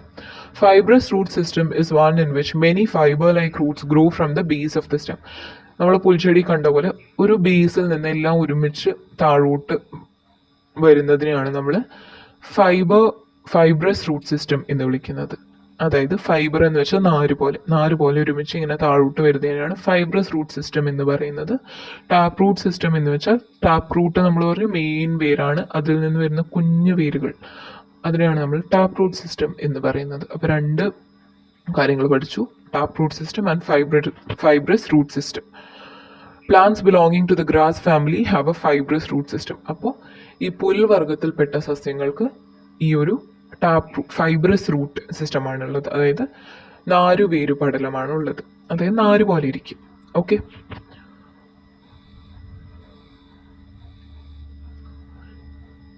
അതർ ടൈപ്സ് ഓഫ് ഫ്രൂട്ട്സ്, മറ്റ് വേരുകളെ കുറിച്ചാണ് പഠിക്കുന്നത്. Although roots are usually grown from the radicle, some roots are formed from stems, branches, etc. സാധാരണയായിട്ട് നമ്മൾ പഠിച്ചു റാഡിക്കലിൽ നിന്നാണ് റൂട്ട്സ് വരുന്നത്, പക്ഷെ ചില സമയത്തൊക്കെ സ്റ്റെംസിൽ നിന്നും ബ്രാഞ്ചസിൽ നിന്നും തണ്ടിൽ നിന്നും ശിഖരങ്ങളിൽ നിന്നൊക്കെ റൂട്ട്സ് വരും. They are prop root, stilt root and clinging roots. അപ്പോൾ ഇതിൽ 3 എക്സാമ്പിൾസ് ആണ് കൊടുത്തിരിക്കുന്നത്: prop root, stilt root and clinging root. Okay,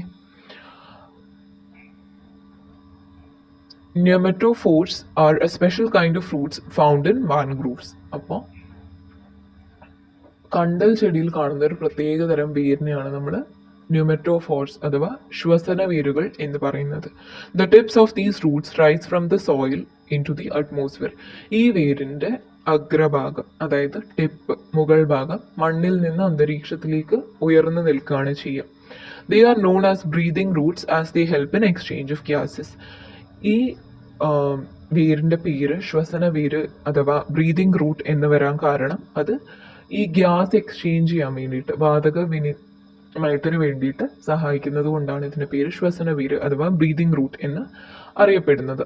നിങ്ങൾക്ക് ഈ ഒരു ഇങ്ങനെ തൂങ്ങി കിടക്കുന്ന റൂട്ട്സ് എക്സാമ്പിളായിട്ട് ബാനിയൻ ട്രീ ഒക്കെ കണ്ടിട്ടുണ്ടാവും അല്ലേ? ഞാനിവിടെ പിക്ചർ ഇടാം. ഇനി ഓരോ റൂട്ട്സ് ആയിട്ട് കാണാം. പ്രോപ്പ് റൂട്ട് എന്ന് വെച്ചാൽ താങ്ങുവേര്, താഴോട്ട് ഇങ്ങനെ കിടക്കുന്നത് അല്ലേ? ഒരു മരത്തിന്റെ എന്താ പറയാ, നമുക്ക് സ്റ്റെമ്മ് പോലെ തന്നെ ഇരിക്കുന്നുണ്ട്. അടുത്ത എന്താ? സ്റ്റിൽറ്റ് റൂട്ട്, ഈ അറ്റ ഭാഗത്തിരിക്കുന്നതിനാണ് സ്റ്റിൽറ്റ് റൂട്ട് എന്ന് പറയുന്നത്. ക്ലിങ്ങിങ് റൂട്ട് എന്ന് വെച്ചാൽ ഇങ്ങനെ മരത്തിനെ പറ്റി പിടിച്ചിരിക്കുന്ന റൂട്ട്സിനെയാണ് പറയുന്നത്. ന്യൂമെറ്റോഫോർസ് എന്ന് വെച്ചാൽ മുകളിലോട്ട് ഇങ്ങനെ നിൽക്കുന്നത്, റൂട്ട്സ് ഇങ്ങനെ മുകളിലോട്ട് പൊന്തി നിൽക്കുകയാണ് അതിൻ്റെ ഒറ്റ ഭാഗം. ഓക്കെ, പ്രോപ്പ് റൂട്ട് എന്ന് വെച്ചാൽ സ്റ്റെമ്മിൽ നിന്ന് താഴോട്ട് ഗ്രൗണ്ട് വരെ ടച്ച് ചെയ്യും. സ്റ്റിൽറ്റ് റൂട്ട് എന്ന് വെച്ചാൽ അടിഭാഗത്ത് താഴോട്ട് ടച്ച് ചെയ്യും, അതായത് മുകളിൽ നിന്ന് താഴോട്ടല്ല, പകുതിക്ക് നിന്ന് താഴോട്ട്. ക്ലിങ്ങിങ് റൂട്ട് എന്ന് വെച്ചാൽ പറ്റി പിടിച്ചിരിക്കുന്നത്. ന്യൂമെറ്റോഫോർ എന്ന് വെച്ചാൽ മുകളിലോട്ട് പൊന്തി നിൽക്കുന്ന ശ്വസന വേരുകൾ.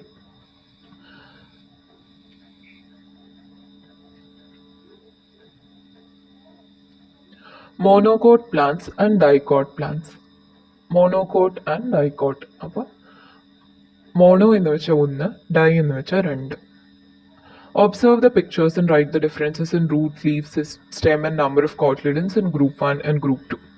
ഓക്കെ, അപ്പോൾ താഴെ കൊടുത്തിരിക്കുന്ന പിക്ചറിൽ എന്താണ് ഇവർ തമ്മിലെ വ്യത്യാസം, ഇതൊക്കെ എഴുതാനാണ് പറയുന്നത്. ഓക്കെ,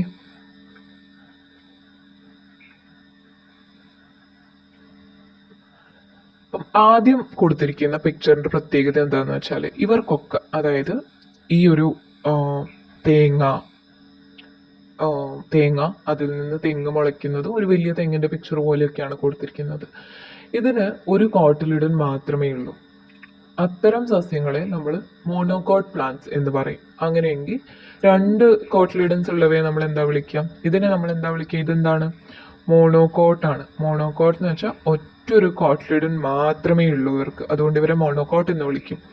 താഴെ കൊടുത്തിരിക്കുന്ന രണ്ടാമത്തെ എന്താന്ന് വെച്ചാൽ ചക്കയാണ്.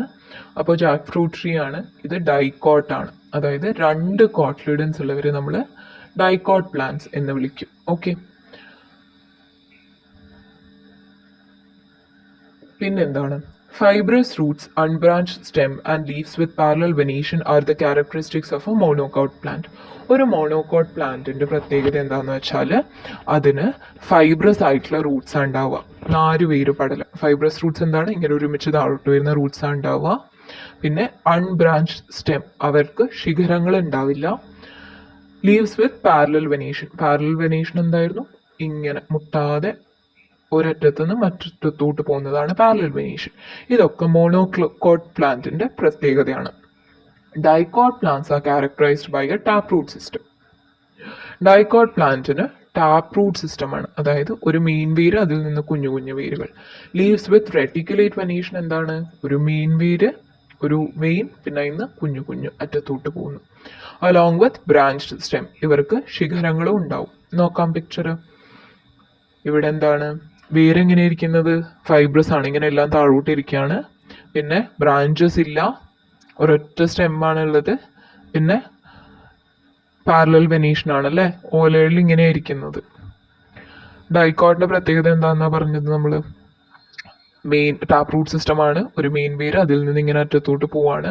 റെറ്റിക്കുലേറ്റ് വെനേഷൻ ആണ്, ഒരു മെയിൻ വേര് നമ്മുടെ ഇലയിലും കാണാം, അവിടുന്ന് ഇങ്ങനെ സൈഡിലോട്ട് പോവാണ്. പിന്നെ ശിഖരങ്ങളുണ്ട്, നിങ്ങൾക്ക് ബ്രാഞ്ചസ് കാണാൻ പറ്റും. ഓക്കെ, അപ്പം നമ്മൾ മോണോകോട്ടിന്റെയും ഡൈക്കോട്ടിന്റെയും ഡിഫറൻസും അതിന്റെ പ്രത്യേകതകളും പഠിച്ചു. മോണോകോട്ടിൽ എന്താണ്? ഒരു കോട്ട്ലിഡൻ, ഡൈക്കോട്ടിൽ 2 കോട്ട്ലിഡൻ. മോണോകോട്ടിന് ഫൈബ്രസ് റൂട്ട്സ്, അൺബ്രാഞ്ച്ഡ് സ്റ്റെം, പിന്നെ ലീവ്സ് വിത്ത് പാരലൽ വെനേഷൻ. ഡൈക്കോട്ടിന് tap root system, leaves with reticulate venation, പിന്നെ ബ്രാഞ്ചസും ഉണ്ട്.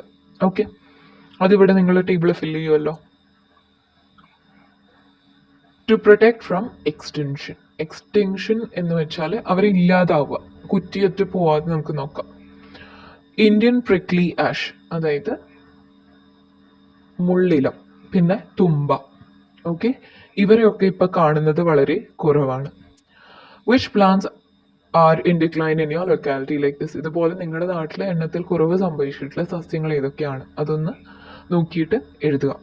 എക്സ്റ്റെൻഷൻ എന്താണെന്ന് പഠിക്കാം. Extension is the reduction in the population of N organism and the disappearance from the earth. അപ്പോൾ ജീവികളുടെ എണ്ണത്തിൽ കുറയുക, പിന്നെ അവ ഭൂമിയിൽ നിന്ന് ഇല്ലാതാകുന്നതിനെയാണ് നമ്മൾ എക്സ്റ്റെൻഷൻ അഥവാ വംശനാശം എന്ന് പറയും. Major reason for this is the destruction of the natural habitat of the organism. ജീവികളുടെ സ്വാഭാവിക ആ ഒരു വസിക്കുന്ന സ്ഥലം നശിപ്പിക്കുന്നത് അല്ലെങ്കിൽ നശിച്ചു പോകുന്നതാണ് ഇതിൻ്റെ ഒരു കാരണം. To save organisms from extinction, their natural habitats must be protected.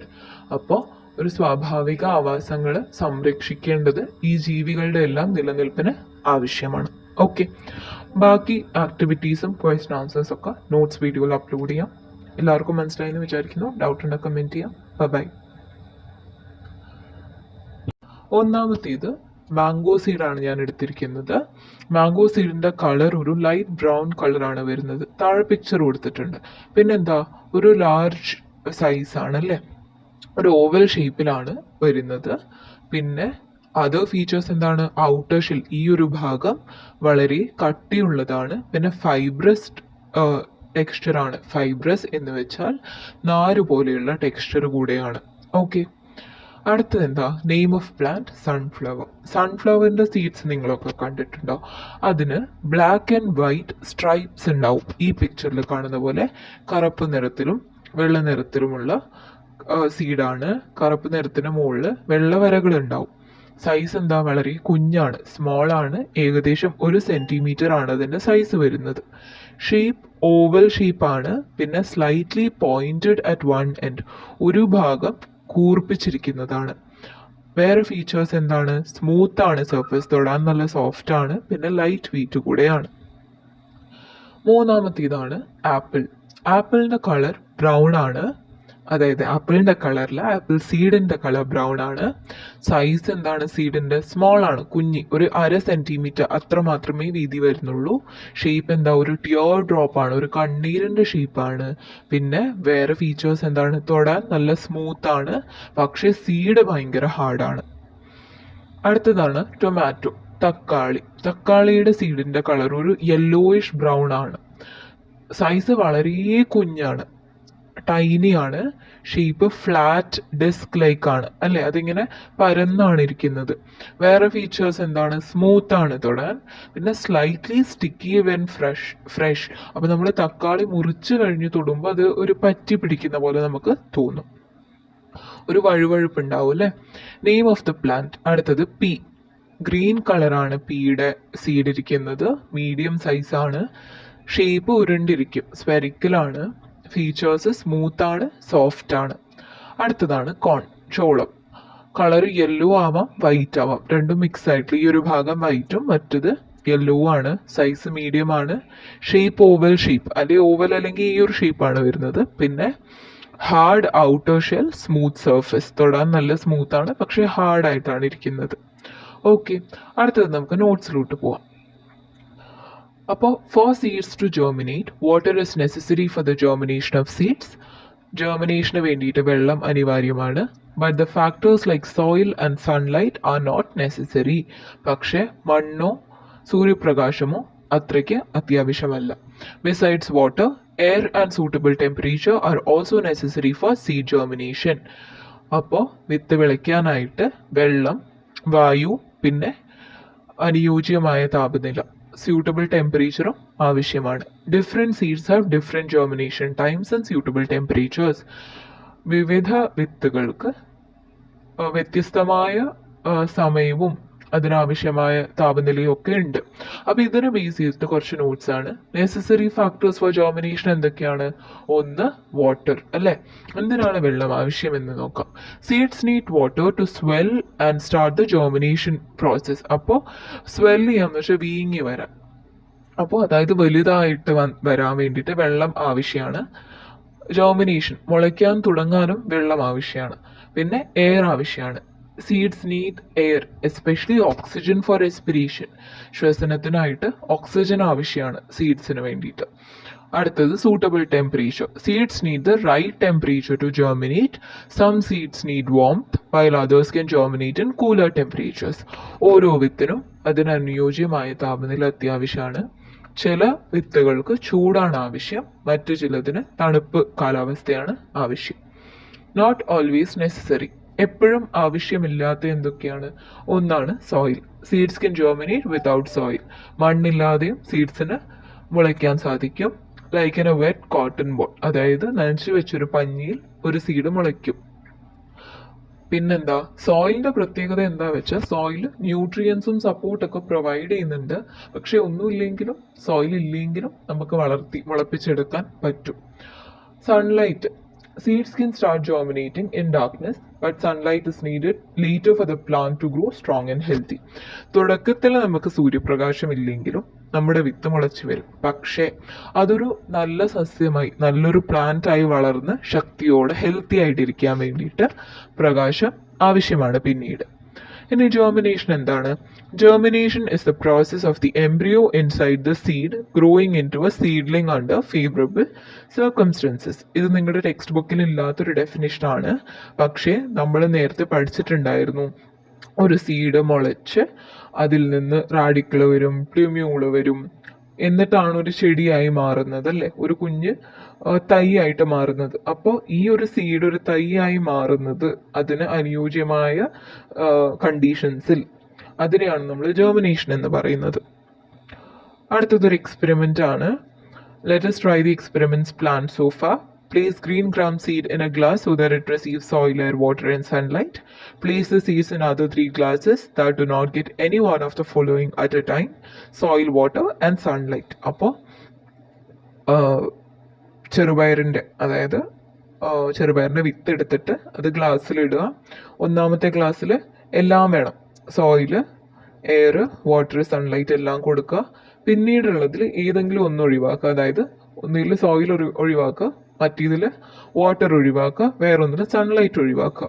അപ്പോൾ ഓരോ ദിവസവും അതിൽ വരുന്ന മാറ്റങ്ങളാണ് നമ്മൾ ഈ ടേബിളിൽ നോക്കാൻ പോകുന്നത്.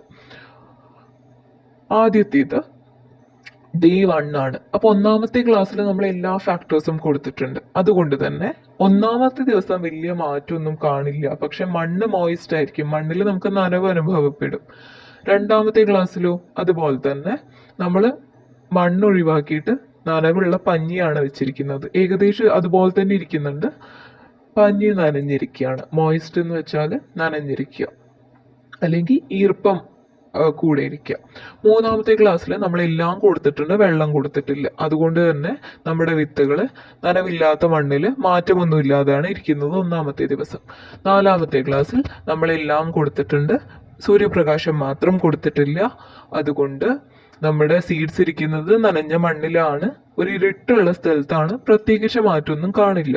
ഒരിക്കലും ഒന്നാമത്തെ ദിവസം വലിയ മാറ്റമൊന്നും കാണില്ല. ഇനി രണ്ടാമത്തെ ദിവസം നമുക്ക് ശ്രദ്ധിക്കാൻ പറ്റും, ഗ്ലാസ് 1-ലും ഗ്ലാസ് 2-ലും നമ്മുടെ സീഡ്സ് സ്വെല്ലാവുന്നത് പോലെ, അത് വീർത്ത് വരുന്നത് പോലെ നമുക്ക് കാണാൻ തുടങ്ങും. മൂന്നാമത്തെ ഗ്ലാസ്സിൽ നമ്മൾ വെള്ളം കൊടുക്കാത്തത് കൊണ്ട് അത് ഉണങ്ങി ഒരു മാറ്റവുമില്ലാതെ ഇരിക്കും. നാലാമത്തെ ഗ്ലാസ്സിലാണെങ്കിലോ നമ്മുടെ വിത്ത് ഇങ്ങനെ വീർത്ത് വരാൻ തുടങ്ങും, പക്ഷെ അപ്പോഴും അവിടെ സൂര്യപ്രകാശമില്ല. മൂന്നാമത്തെ ദിവസം നമ്മുടെ ഒന്നാമത്തെയും രണ്ടാമത്തെയും ക്ലാസ്സുകളിൽ ചെറുതായിട്ട് സ്പ്രൗട്ട്സ് ഇങ്ങനെ നമുക്ക് റാഡിക്കിൾ വരുന്നതായിട്ട് കാണാൻ പറ്റും. ഇപ്പൊ നമ്മൾ വീട്ടിൽ സ്പ്രൗട്ട്സ് ഒക്കെ കഴിക്കാൻ വേണ്ടിയിട്ട് വെള്ളത്തിൽ നനച്ചു വെക്കുമ്പോൾ ഒന്നാമത്തെ ദിവസം രാത്രി, രണ്ടാമത്തെ ദിവസം ആകുമ്പോഴാണ് നമുക്ക് അതിൽ നിന്ന് മുളച്ചു വരുന്നത് കാണാൻ സാധിക്കുക. അതുപോലെ തന്നെ നമുക്കിവിടെ ഒന്നാമത്തെയും രണ്ടാമത്തെയും ക്ലാസ്സിൽ അത് മുളച്ചു വരുന്നത് കാണാൻ സാധിക്കും. മൂന്നാമത്തെ ക്ലാസ്സിൽ വെള്ളമില്ലാത്തത് കൊണ്ട് തന്നെ അത് വീണ്ടും ഉണങ്ങി മാറ്റമില്ലാതെ ഇരിക്കും. നാലാമത്തെ ക്ലാസ്സിൽ അത് ഇങ്ങനെ മുളച്ചു വരുന്നത് കാണും, പക്ഷെ അതിന്റെ കളറ് അത്ര നല്ലൊരു വിളറിയ നിറമാണ് ഉണ്ടാവുക, കാരണം അവിടെ സൂര്യപ്രകാശം ഇല്ലാത്തത് കൊണ്ട്. നാലാമത്തെ ദിവസം ഒന്നാമത്തെ ക്ലാസ്സിൽ നല്ല ഭംഗിയായിട്ട് നല്ല പച്ച കളറിൽ ഹെൽത്തി ആയിട്ട് സ്പ്രൗട്ട്സ് വരുന്നത് കാണാം. രണ്ടാമത്തെ ക്ലാസ്സിൽ നല്ലപോലെ വളരുന്നുണ്ട്, മണ്ണില്ലെങ്കിൽ കൂടെ നല്ലപോലെ വളരുന്നുണ്ട്.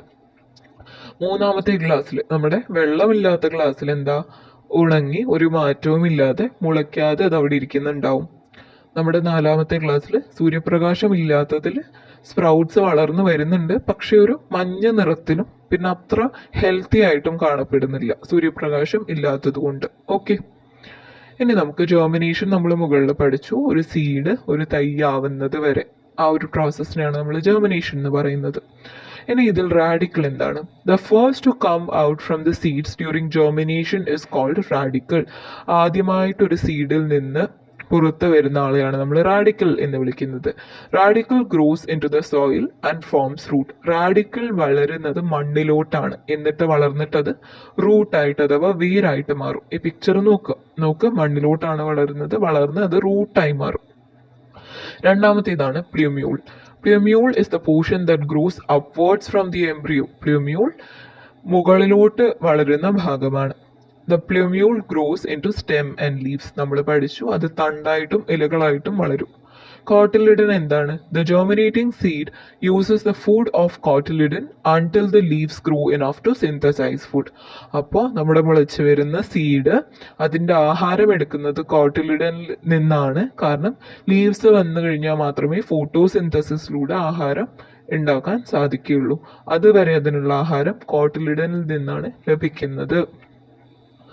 പിന്നെയുള്ളത് വീണ്ടും ഒരു ടേബിളാണ്. ഓരോ വിത്തിലും വരുന്ന മാറ്റങ്ങൾ, അതായത് 1 മുതൽ 5-ാമത്തെ ദിവസം വരെ സീഡിന്റെ സൈസിലും സീഡിന്റെ പുറം ഭാഗത്തും ഔട്ടർ കവറിങ്ങിലും പിന്നെ പാർട്ട് ഓഫ് ഗ്രോയിങ് ഡൗൺവേർഡ്സ്, അതായത് റാഡിക്കിൾ, അതായത് താഴോട്ട് വളരുന്ന ഭാഗം, റാഡിക്കിളിൽ വരുന്ന മാറ്റങ്ങൾ. പാർട്ട് ഗ്രോയിങ് അപ്വേർഡ്സ്, അതായത് മുകളിലോട്ട് വളരുന്ന ഭാഗം പ്ലൂമ്യൂളാണ്. പ്ലൂമ്യൂളിൽ വരുന്ന മാറ്റങ്ങൾ. Primary leaf within the seed, കോട്ടിലിഡനിൽ വരുന്ന മാറ്റങ്ങൾ. 1 മുതൽ 5-ാമത്തെ ദിവസം വരെ എന്താണ് മാറ്റങ്ങൾ വരുന്നത് നമുക്ക് നോക്കാം. Okay, first the seed become soaked and gross bigger. ആദ്യത്തെ ദിവസം നമ്മുടെ സീഡ് വെള്ളത്തിലിട്ട് വെച്ച് അത് കുതിർന്ന് വലുതാവും, അല്ലെ വീർത്ത് വരും.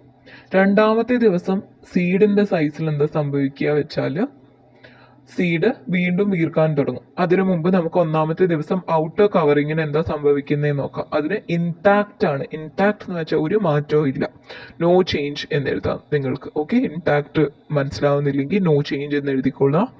പാർട്ട് ഗ്രോയിങ് ഡൗൺവേർഡ്സ്, താഴോട്ട് വരുന്ന ഭാഗം, വളരുന്ന ഭാഗം നമുക്ക് കാണാൻ സാധിക്കില്ല ഒന്നാമത്തെ ദിവസം. നോട്ട് വിസിബിൾ, മുകളിലോട്ട് വളരുന്ന പ്ലൂമ്യൂളും നമുക്ക് കാണാൻ സാധിക്കില്ല. Not visible. കോട്ടിലിഡൻ എവിടെ ഉണ്ടാവുക? സീഡിന്റെ അകത്താണ്, അത് പുറത്തോട്ട് വന്നില്ല. അപ്പൊ അതും നമുക്ക് ഇൻസൈഡ് ദ സീഡ് എന്ന് എഴുതാം. രണ്ടാമത്തെ ദിവസം നമ്മൾ പറഞ്ഞു സീഡിന്റെ സൈസ് അത് വീർത്ത് വീർത്ത് സ്വെല്ലാവാൻ തുടങ്ങും. ഔട്ടർ കവറിങ് എന്താ? ലൂസായിട്ട് ഇങ്ങനെ പൊളിയുന്ന പോലെ ആവാൻ തുടങ്ങും. റാഡിക്കിള് നമുക്ക് സീഡിൽ നിന്ന് പുറത്തോട്ട് വരുന്നത് കാണാൻ പറ്റും. പക്ഷെ പ്ലൂമ്യൂൾ നമുക്ക് ഇപ്പോഴേ കാണാൻ സാധിക്കില്ല. കോട്ടിലിഡൻ ഇപ്പോഴും സീഡിനകത്താണ് ഇരിക്കുന്നത്. മൂന്നാമത്തെ ദിവസം ആകുമ്പോഴത്തേക്കും നമ്മുടെ സീഡ് വീർത്ത് വലുതായിട്ട് പൊട്ടാൻ സ്റ്റാർട്ട് ചെയ്യും. ആ സമയത്ത് തന്നെ ഔട്ടർ കവറിങ്, പുറന്തോട് കുറച്ചുകൂടെ ലൂസ് ആവാൻ തുടങ്ങും. റാഡിക്കിള് നീളത്തിൽ വളരാൻ തുടങ്ങും, ഗ്രോയിങ് ലോങ്കർ. പ്ലൂമ്യൂൾ നമുക്ക് ചെറുതായിട്ട് സീഡിൽ നിന്ന് പുറത്തോട്ട് വരുന്നത്, എമേർജ് ചെയ്യുന്നത് കാണാൻ പറ്റും. നമ്മുടെ ലീഫ് ആണെങ്കിലും നമുക്ക് ചെറുതായിട്ട് പുറത്ത് വരുന്നത് കാണാൻ സാധിക്കും. നാലാമത്തെ ദിവസം നമ്മുടെ സീഡ് വീർത്ത് വലുതായിട്ട് പൊട്ടാൻ തുടങ്ങും. ഔട്ടർ കവറിങ്, തോട് പൊട്ടാൻ തുടങ്ങും. റാഡിക്കൽ താഴോട്ട് നല്ല തിക്കായിട്ട് തടിയോടുകൂടെ വളരാൻ തുടങ്ങും. പ്ലൂമ്യൂൾ മുകളിലോട്ട് വളരുന്നത് കാണാൻ സാധിക്കും. കോട്ടിലിഡൻ പകുതി പുറത്തു വരുന്നത്, പാർഷ്യലി, ഓക്കെ, പാർട്ടായിട്ട് പുറത്തു വരുന്നത് കാണാൻ പറ്റും. അഞ്ചാമത്തെ ദിവസം നമ്മുടെ സീഡ് മുഴുവനായി വീർത്ത് മുഴുവൻ പൊട്ടുന്നത് നമുക്ക് ഫുൾ പൊട്ടുന്നത് കാണാൻ പറ്റും. ഔട്ടർ കവറിങ് ഷെഡിങ് ഓഫ്, അതായത് മുഴുവനായിട്ട് പൊളിഞ്ഞു വരുന്നത് നമുക്ക് കാണാൻ പറ്റും. റാഡിക്കിൾ നമുക്ക് നല്ലപോലെ കാണാൻ പറ്റും, നല്ല രീതിയിൽ വളർന്ന് അത് മണ്ണിലോട്ട് ഡീപ്പായിട്ട് നമുക്ക് കാണാൻ പറ്റും. പിന്നെന്താ, പ്ലൂമ്യൂൾ മുകളിലോട്ട് ഇലകളുടെ സൈൻസ് ഒക്കെ കാണിച്ചിട്ട് കുഞ്ഞു കുഞ്ഞു ഇലകൾ വരുന്നതും കാണാൻ പറ്റും. കോട്ടിലിഡൻ മുഴുവനായിട്ട് പുറത്ത് വന്നിട്ട് അതിൽ നിന്ന് സ്റ്റെമ്മും ലീവ്സ് ഒക്കെ വരുന്നത് നമുക്ക് കാണാൻ പറ്റും. ഓക്കെ, ഇനി ഡീറ്റെയിൽ ആയിട്ട് പറയുകയാണെങ്കിൽ ഒന്നാമത്തെ ദിവസം സീഡിന്റെ സൈസ് കുറച്ച് വലുതാവും. ഔട്ടർ കവറിങ്ങിന് മാറ്റമില്ല, റാഡിക്കിൾ കാണില്ല, പ്ലൂമ്യൂള് കാണില്ല. കോട്ടിലിഡൻ സീഡിന്റെ അകത്ത് തന്നെയാണ് അല്ലേ. ഒരു ദിവസം നമ്മൾ സീഡ് ഇങ്ങനെ ചട്ടിയിലിട്ട് കഴിഞ്ഞാൽ നമുക്ക് അത്രയൊന്നും വലിയ മാറ്റങ്ങളൊന്നും കാണാൻ പറ്റില്ല. രണ്ടാമത്തെ ദിവസം എന്താ, നമ്മുടെ സീഡ് കുറച്ചുകൂടെ വലുതാവും, ഔട്ടർ കവറിങ് കുറച്ച് ലൂസാവും. റാഡിക്കിൾ നമുക്ക് ചെറുതായിട്ട് വരുന്നത് കാണാൻ പറ്റും, പ്ലൂമ്യൂള് കാണില്ല. കോട്ടിലിഡൻ ഇപ്പോഴും സീഡിനകത്താണ്. മൂന്നാമത്തെ ദിവസം നമ്മുടെ സീഡ് കുറച്ചുകൂടെ വലുതായി അതിങ്ങനെ പൊട്ടുന്നതായിട്ട് നമുക്ക് കാണാൻ പറ്റും. ഔട്ടർ കവറിങ്ങും ലൂസ് ആവുന്ന കാണാൻ പറ്റും. റാഡിക്കിൾ കുറച്ചുകൂടെ വളരും, പ്ലൂമ്യൂള് ചെറുതായിട്ട് പുറത്തു വരുന്നത് കാണാൻ പറ്റും. കോട്ടിലിഡൻ ചെറുതായിട്ട് നമുക്ക് പുറത്തു വരുന്നത് കാണാൻ പറ്റും. ഓക്കെ, പിന്നെന്താ, ഫോർത്ത് ഡേ സീഡ് കുറച്ചുകൂടെ വലുതായി, നമ്മുടെ പൊട്ടൽ കുറച്ചുകൂടെ വലുതായി, ഔട്ടർ കവറിങ് പുറത്ത് പൊളിഞ്ഞു വരാൻ തുടങ്ങും. റാഡിക്കിള് കട്ടിയോടെ നീളത്തിൽ ഇങ്ങനെ വളരാൻ തുടങ്ങും. പ്ലൂമ്യൂൾ മുകളിലോട്ട് വളരാൻ തുടങ്ങും. Cotyledon partially out of the seed, അപ്പം കോട്ടിലിഡൻ ചെറുതായിട്ട് പുറത്തു വരുന്ന കാണാൻ പറ്റും. പിന്നെന്താ, ഫിഫ്ത്ത് ഡേ ആകുമ്പോഴത്തേക്ക് നമ്മുടെ സീഡ് മുഴുവൻ പൊട്ടി അതിൽ നിന്ന് റാഡിക്കിള് നമുക്ക് ഇങ്ങനെ ഡീപ്പായിട്ട് പോകുന്ന കാണാൻ പറ്റും. പ്ലൂമ്യൂള്, കോട്ടിലിഡൻ നമുക്ക് കാണാൻ പറ്റും, ലീവ്സ് വരുന്നതും കാണാൻ സാധിക്കും. Okay, which plant gross best after germination. അപ്പോൾ നമ്മൾ നേരത്തെ ചെയ്ത എക്സ്പെരിമെന്റിൽ ഏത് പ്ലാന്റ് ആണ് നന്നായിട്ട് വളരുക? ഒന്നാമത്തെ എല്ലാ ഫാക്ടറും കിട്ടിയതും, പിന്നെ അതാണ് ഏറ്റവും ബെസ്റ്റ് ആയിട്ട് വളരുക. പിന്നെ രണ്ടാമത് നമ്മൾ കോട്ടണിൽ ഇട്ട് വെച്ച പ്ലാന്റ് ആണ് ബെസ്റ്റ് ആയിട്ട് വളരുക. അടുത്തത് hydroponics. Hydroponics is a new method of growing plants without soil. മണ്ണില്ലാതെ ചെടികളെ വളർത്തിയെടുക്കുന്ന ഒരു പുതിയ രീതിയാണ് hydroponics. In this method of cultivation plants are grown in a nutrient solution instead of soil. ഒരു പോഷക ലായനിയിലാണ് നമ്മൾ മണ്ണിന് പകരം ചെടികളെ വളർത്തിയെടുക്കുന്നത്. How many cotyledons does a pea seed and a corn have? ഒരു പീ സീഡിനും ഒരു ചോളത്തിനും എത്ര കോട്ടിലിഡൻസ് ആണുള്ളത്? പീ സീഡിൽ 2 കോണിൽ 1. എൻഡോസ്പേം എന്താണ് ഇനി? Endosperm is the part attached to the cotyledon. നമ്മൾ ചോളത്തിന്റെ സീഡിൽ കണ്ടു, ഒരു കോട്ടിലിഡൻ മാത്രമേ ചോളത്തിന്റെ സീഡിനുള്ളൂ. അതിന് അറ്റാച്ച്ഡ് ആയിട്ടിരിക്കുന്ന ഒരു പാർട്ടിനെയാണ് നമ്മൾ എൻഡോസ്പേം എന്ന് വിളിക്കുന്നത്. In plants only with 1 cotyledon the food four plant is obtained from the endosperm until the seeds germinate and grow it's leaves. അപ്പോൾ ഒരു കോട്ടിലിഡൻ മാത്രമുള്ള സീഡ്സിൽ നമ്മുടെ സസ്യത്തിന് ആവശ്യമായ ഭക്ഷണം എൻഡോസ്പേമും കോട്ടിലിഡനും കൂടെയാണ് കൊടുക്കുന്നത് അല്ലേ. എൻഡോസ്പേമിൽ നിന്നാണ് ആഹാരം ലഭിക്കുന്നത്. Until the seeds germinate and grow it's leaves, അതായത് നമ്മുടെ വിത്ത് മുളച്ച് അതിൽ ലീവ്സ് വന്നു കഴിഞ്ഞാൽ ഫോട്ടോസിന്തസിസ് ചെയ്യാൻ പറ്റും. അതിനു മുമ്പ് വരെ 2 കോട്ടിലിഡനുള്ള പ്ലാന്റ്സ് ആഹാരം എടുക്കുന്നത് കോട്ടിലിഡനിൽ നിന്നാണ്. പക്ഷെ ഒറ്റ കോട്ടിലിഡൻ മാത്രമേ ഉള്ളുവെങ്കിൽ ആഹാരം എടുക്കുന്നത് എൻഡോസ്പേമിൽ നിന്നാണ്. ഓക്കെ,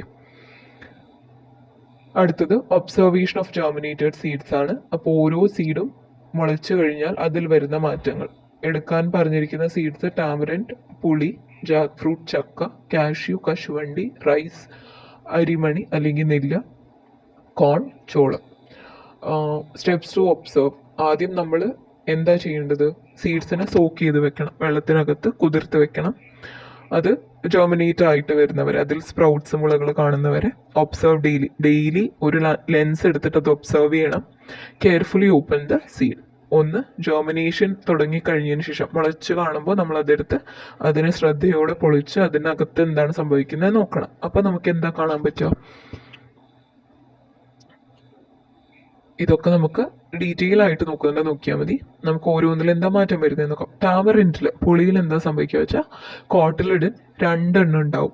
ഓക്കെ, പിന്നെ എൻഡോസ്പേം എന്താ സറൗണ്ട്സ് ദി എംബ്രിയോ, എൻഡോസ്പേമും ഉണ്ടാവും. കാരണം കോട്ടിലിഡൻ 2 എണ്ണമല്ല, 2 ഹാഫ് ആയിട്ടായിരിക്കുന്നത്, 1-2 കഷ്ണങ്ങളായിട്ടിരിക്കും. അതുകൊണ്ട് അത് മോണോകോട്ടായിരിക്കും. എൻഡോസ്പേമും ഉണ്ടാവും. ജാക്ക് ഫ്രൂട്ടിൽ കോട്ടിലിഡൻ തിക്ക് ആൻഡ് ഫ്ലഷി ആണ് ഇൻസൈഡ് ദ സീഡ് കോട്ട്, അതായത് സീഡിനകത്തായിട്ട് തിക്കായിട്ട് കോട്ടിലിഡൻ ഉണ്ടാവും. പിന്നെ endosperm nutrient rich tissue surrounding the embryo. ചക്കയിൽ എന്താ ഉണ്ടാവുക? ഒരു തിക്ക് ആൻഡ് ഫ്ലഷ് ആയിട്ടുള്ള സീഡും അതിന് ചുറ്റും ന്യൂട്രിയൻ പോഷക ഗുണമുള്ള ഒരു ടിഷ്യൂ പോലെ ഇരിക്കും. കാഷ്യൂവിൽ എന്താ? ലാർജ് ആൻഡ് കിഡ്നി ഷേപ്ഡ് ആണ്. എൻഡോസ്പേം ഉണ്ട്, പക്ഷെ നമുക്കത്ര ഭംഗിയിൽ കാണാൻ പറ്റില്ല.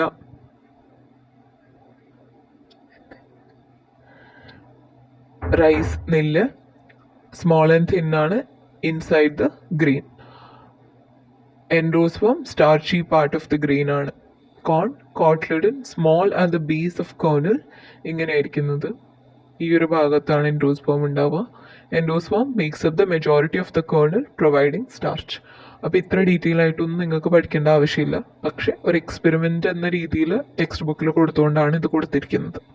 അടുത്തത് ഞാൻ പറഞ്ഞിട്ടുണ്ടായിരുന്നു, ഇതിൽ കൊടുത്തിരിക്കുന്ന ഓരോ പ്ലാന്റ്സിലും ഏത് ഭാഗത്തിലൂടെയാണ് നമുക്ക് പുതിയ പ്ലാന്റ്സിനെ വളർത്തിയെടുക്കാൻ പറ്റുക. അപ്പോൾ ഹെബിസ്കസ് നമുക്ക് സ്റ്റെം കട്ടിങ്സ്, അതായത് തണ്ട് മുറിച്ച് നട്ടാൽ വളരും. ക്വീൻ ഓഫ് ദ നൈറ്റ് അല്ലെങ്കിൽ നിശാഗന്ധിയും നമുക്ക് സ്റ്റെമ്മിൽ നിന്ന് വളർത്തിയെടുക്കാൻ പറ്റും. പഗോഡ ഫ്ലവർ അഥവാ കൃഷ്ണകിരീടം നമുക്ക് സ്റ്റെം കട്ടിങ്സ്, വീണ്ടും തണ്ട് മുറിച്ച് നട്ടെടുക്കാൻ പറ്റും. മിറാക്കിൾ ലീഫ് പ്ലാന്റ്, ഇലമുളച്ചിയിൽ നിന്ന് നമുക്ക് ഇവിടെ കൊടുത്തിരിക്കുന്ന പിക്ചറിൽ തന്നെ ഇലയുടെ സൈഡിൽ കുഞ്ഞു കുഞ്ഞു ഇലകൾ കാണാൻ പറ്റും അല്ലേ? ഇതിൽ നിന്നാണ് നമുക്ക് വളർത്തിയെടുക്കാൻ പറ്റുക. ഓക്കെ, അതിനെ സ്മോൾ പ്ലാന്റ്ലെറ്റ്സ് എന്നാണ് പറയുന്നത്. അതായത് ഒരു ഇല ഉണ്ടാവും, അതിന് സൈഡിലായിട്ട് ഇങ്ങനെ ഇങ്ങനെ ഇങ്ങനെ കാണാം, അതിൽ നിന്ന് നമുക്ക് വളർത്തിയെടുക്കാൻ പറ്റും. Seed dispersal. Seed dispersal is the process in which seeds from a mother plant reach different locations. Seed dispersal എന്ന് വെച്ചാൽ മാതൃസസ്യത്തിൽ നിന്ന്, മാതൃപ്ലാന്റിൽ നിന്ന് മറ്റ് സ്ഥലങ്ങളിലോട്ട് സീഡ്സ് എത്തിപ്പെടുന്നതാണ് നമ്മൾ സീഡ് ഡിസ്പേഴ്സൽ എന്ന് പറയുന്നത്. What creatures do you know that transport plant seeds to different places like this? നിങ്ങൾക്ക് ഏതൊക്കെ ജീവികളെ കുറിച്ച് അറിയാം ഇങ്ങനെ സീഡ്സ് എടുത്ത് മറ്റ് പ്രദേശങ്ങളിൽ എത്തിക്കുന്നത്? ഒന്ന്, സ്ക്വിറൽ അഥവാ അണ്ണാൻ. Squirrels gather and store nuts and seeds which can sometimes be forgotten and later sprout into new plants. അപ്പോൾ അണ്ണാൻ കുഞ്ഞുങ്ങൾ എന്താ ചെയ്യാന്ന് വെച്ചാൽ അവരുടെ പിന്നെ കഴിക്കാൻ വേണ്ടിയിട്ട് സീഡ്സും നട്ട്സും ഒക്കെ എടുത്ത് എവിടെയെങ്കിലും കൂട്ടി വെക്കും. പിന്നെ അത് അവർ മറന്നു പോകും. അപ്പോൾ അത് അവിടുന്ന് വളർന്ന് പുതിയ ചെടികളാവാൻ സാധ്യതയുണ്ട്. രണ്ടാമത്തേത് ബേർഡ്സ് അഥവാ പക്ഷികൾ. Birds eat fruits and excrete the seeds at different locations. അപ്പോൾ പക്ഷികൾ ഇങ്ങനെ പഴം എടുത്തുകൊണ്ട് പോയിട്ട് എവിടെയെങ്കിലും കഴിച്ചിട്ട് അതിൻ്റെ സീഡ്സ് അവിടെ എവിടെയെങ്കിലും വലിച്ചെറിയും. മൂന്നാമത്തേത് ബാറ്റ്സ്, വവ്വാൽ. Bats eat fruit and dispose seeds through their droppings. ബാറ്റ്സും പക്ഷികളെ പോലെ തന്നെ ഫ്രൂട്ട്സ് കഴിച്ചിട്ട് അതിൻ്റെ സീഡ്സ് എവിടെയും കളയും. Ants carry seeds back to their nest where they can germinate. Ants ആണെങ്കിൽ സീഡ്സ് പുറത്തെടുത്തിട്ട് അവരുടെ വീട്ടിൽ കൊണ്ടുവെക്കും. അവരുടെ ഉറുമ്പിൻ്റെ അവിടെ കൊണ്ടുവച്ചിട്ട് അത് അവിടുന്ന് മുളയ്ക്കാൻ സാധ്യതയുണ്ട്. ഡിയർ, മാൻ എന്താ ചെയ്യാന്ന് വെച്ചാൽ deer eat plants and dispose seeds through their droppings. മാനും ഇങ്ങനെ കഴിച്ചിട്ട് എവിടെയെങ്കിലും സീഡ് കൊണ്ട് കളയും. Elephants eat a variety of fruits and plants and disperse seed through the droppings over large distances. അപ്പോൾ എലിഫന്റ് പല രീതിയിലുള്ള ഫ്രൂട്ട്സും പ്ലാന്റ്സും ഒക്കെ കഴിക്കുന്നത് കൊണ്ട് തന്നെ അവർ പിന്നെ കുറേ ദൂരം സഞ്ചരിച്ച് അത് ദൂരെ ദൂരെ കൊണ്ടിടാറുണ്ട്. വിൻഡ്, കാറ്റെന്താ, while not a creature, wind ഒരു ജീവി അല്ലെങ്കിലും ലൈറ്റ് വെയിറ്റ് ഉള്ള സീഡ്സ് ഒക്കെ പറത്തി കൊണ്ടുപോയിട്ട് എവിടെയെങ്കിലും കൊണ്ടിടാറുണ്ട്. വാട്ടർ, വെള്ളം അതുപോലെ തന്നെ വെള്ളത്തിൽ ഒഴുകി ഒഴുകി മറ്റ് സ്ഥലങ്ങളിൽ എത്തിപ്പെടും. എസ്പെഷ്യലി ബൊയോണ്ട് എന്ന് വെച്ചാൽ പൊങ്ങിക്കിടക്കുന്ന രീതിയിലുള്ള സീഡ്സ്, തേങ്ങ പോലെയുള്ള സീഡ്സ് ആണെങ്കിൽ വെള്ളത്തിലൂടെ ഒഴുകി മറ്റു സ്ഥലത്ത് എത്തിപ്പെടാനുള്ള സാധ്യത കൂടുതലാണ്. Role of humans in seed dispersal. What is the role of humans in delivering seeds to different places? മനുഷ്യന്മാർ എന്താണ് പങ്ക് വഹിക്കുന്നത് ഇങ്ങനെ സീഡ്സ് ഡിസ്പേഴ്സ് ചെയ്യാൻ വേണ്ടിയിട്ട്? ഒന്ന്, അഗ്രികൾച്ചറിലൂടെ അല്ലേ. Humans plant crops and can introduce species to new areas intentionally. മനുഷ്യന്മാർ അറിഞ്ഞുകൊണ്ട് തന്നെ ഞാനിപ്പോൾ എനിക്കിവിടെ വേറെ എവിടെന്നെങ്കിലും ഒരു സ്ട്രോബെറിയുടെ സീഡൊക്കെ കൊണ്ടുവന്ന് എനിക്ക് എൻ്റെ വീട്ടിൽ നട്ട് വളർത്തിയെടുക്കാം അല്ലേ. മനുഷ്യന്മാർ അറിഞ്ഞുകൊണ്ട് കൃഷി ചെയ്ത് പല സ്ഥലങ്ങളിലും സീഡ്സ് ഡിസ്പേഴ്സ് ചെയ്യുന്നുണ്ട്. പിന്നെ ഗാർഡനിങ്. അപ്പോൾ gardeners plant seeds and spread them to new locations അല്ലെ. നമ്മൾ പല രീതിയിലുള്ള പൂക്കളും വെജിറ്റബിൾസ് ഒക്കെ ഗാർഡനിൽ കൊണ്ട് നടുന്നുണ്ട്. പിന്നെ trade and travel. Seeds can be carried accidentally on clothing, vehicles or through transport of goods. നമ്മൾ മനഃപൂർവ്വം സീഡ്സ് വിൽക്കാറുണ്ട്, ബിസിനസ് പോലെ വിൽക്കാറുണ്ട്. പിന്നെ നമ്മൾ ട്രാവൽ ചെയ്യുമ്പോൾ നമ്മുടെ ക്ലോത്ത്സിൽ പറ്റി പിടിച്ചിട്ടോ അല്ലെ വെഹിക്കിൾസിൽ പറ്റി പിടിച്ചിട്ടോ അങ്ങനെ എന്തെങ്കിലും രീതിയിൽ നമ്മൾ സീഡ്സിനെ ഡിസ്പേഴ്സ് ചെയ്യാറുണ്ട്. Reforestation projects. Humans plant trees and other plants to restore forest. അപ്പോൾ ഡീഫോറസ്റ്റേഷൻ നിങ്ങൾ കേട്ടിട്ടുണ്ടാവും, കാടിനെ ഇല്ലാതാക്കുക. റീഫോറസ്റ്റേഷൻ എന്ന് വെച്ചാൽ ചെടികൾ നട്ട് കാട് വീണ്ടും ഉണ്ടാക്കിയെടുക്കുക. അപ്പോൾ അതിനു വേണ്ടിയിട്ട് പല രീതിയിലുള്ള പ്ലാന്റ്സ് നമ്മൾ നടാറുണ്ട്. പിന്നെ horticulture, the cultivation and transport of ornamental plants can lead to seed dispersal. അപ്പോൾ ഭംഗിക്ക് വേണ്ടിയിട്ട് വളർത്തുന്ന പ്ലാന്റ്സ്, ഹോർട്ടികൾച്ചർ, അതും സീഡ് ഡിസ്പേഴ്സലിന് ഒരു കാരണമാകുന്നു. Why seed distribution? എന്തിനാണ് സീഡ്സ് നമ്മൾ ഡിസ്ട്രിബ്യൂട്ട് ചെയ്യുന്നത് അല്ലെങ്കിൽ ഡിസ്പോസ് ചെയ്യുന്നത്? If all seeds of a plant fall and germinate at the base of plant, they will not get the soil, water, sunlight and minerals they need to grow. So the seeds have to be dispersed to many places. അപ്പോൾ ഒരു പ്ലാന്റിന്റെ താഴെ തന്നെ എല്ലാ സീഡ്സും വീണ് വളരാൻ ശ്രമിച്ചു കഴിഞ്ഞാൽ അതിനാവശ്യമായ മണ്ണോ വെള്ളമോ സൂര്യപ്രകാശമോ മിനറൽസോ ഒന്നും ലഭിക്കില്ല. അതുകൊണ്ട് തന്നെ സീഡ്സ് ഡിസ്പേഴ്സ് ആവേണ്ടത് അത്യാവശ്യമാണ്. രണ്ടാമത്തെ കാരണം എന്താന്ന് വെച്ചാൽ ഈ ഒരു കാരണത്താലാണ് വിവിധ പ്ലാന്റ്സ് വിവിധ സ്ഥലങ്ങളിലും ഒരേ പ്ലാന്റ് വിവിധ പ്രദേശങ്ങളിലും നമുക്ക് കാണാൻ പറ്റുന്നത്. How does coconut adapt for flowing through water? അപ്പോൾ എങ്ങനെയാണ് നമ്മുടെ തേങ്ങ ഒഴുകിയിട്ട് മറ്റു സ്ഥലങ്ങളിൽ എത്തിപ്പെടുന്നത്? ഒന്നാമത്തെ റീസൺ എന്താന്ന് വെച്ചാൽ even if it remains in water for a few days it will not rot. കുറച്ച് ദിവസം വെള്ളത്തിൽ കിടന്നാലും അത് ചീഞ്ഞു പോവില്ല. രണ്ടാമത്തേത് it will float in the water as the husk is filled with air. അപ്പോൾ തേങ്ങയുടെ പുറം തോട് മുഴുവൻ കാറ്റ് കൊണ്ട് നിറഞ്ഞിരിക്കുന്ന, അതിന് വെയിറ്റ് ഒക്കെ കുറവാണ്. അതുകൊണ്ട് തന്നെ വെള്ളത്തിൽ പൊങ്ങിക്കിടന്ന് കുറേ ദൂരം സഞ്ചരിക്കാനും പറ്റും. അടുത്ത question, what could be the reason behind അപ്പൂപ്പൻ താഡീസ്? അപ്പൂപ്പൻ താടി ഇൻ ഇംഗ്ലീഷ് ആണ് milkweed pappus flying in the wind. അപ്പോൾ അതെന്തുകൊണ്ടാണ് ഇങ്ങനെ പറന്ന് നടക്കുന്നത്? ഒന്നാമത്തേത് ലൈറ്റ് ആയിട്ടുള്ള സീഡാണ്, ഒട്ടും വെയിറ്റ് ഇല്ല.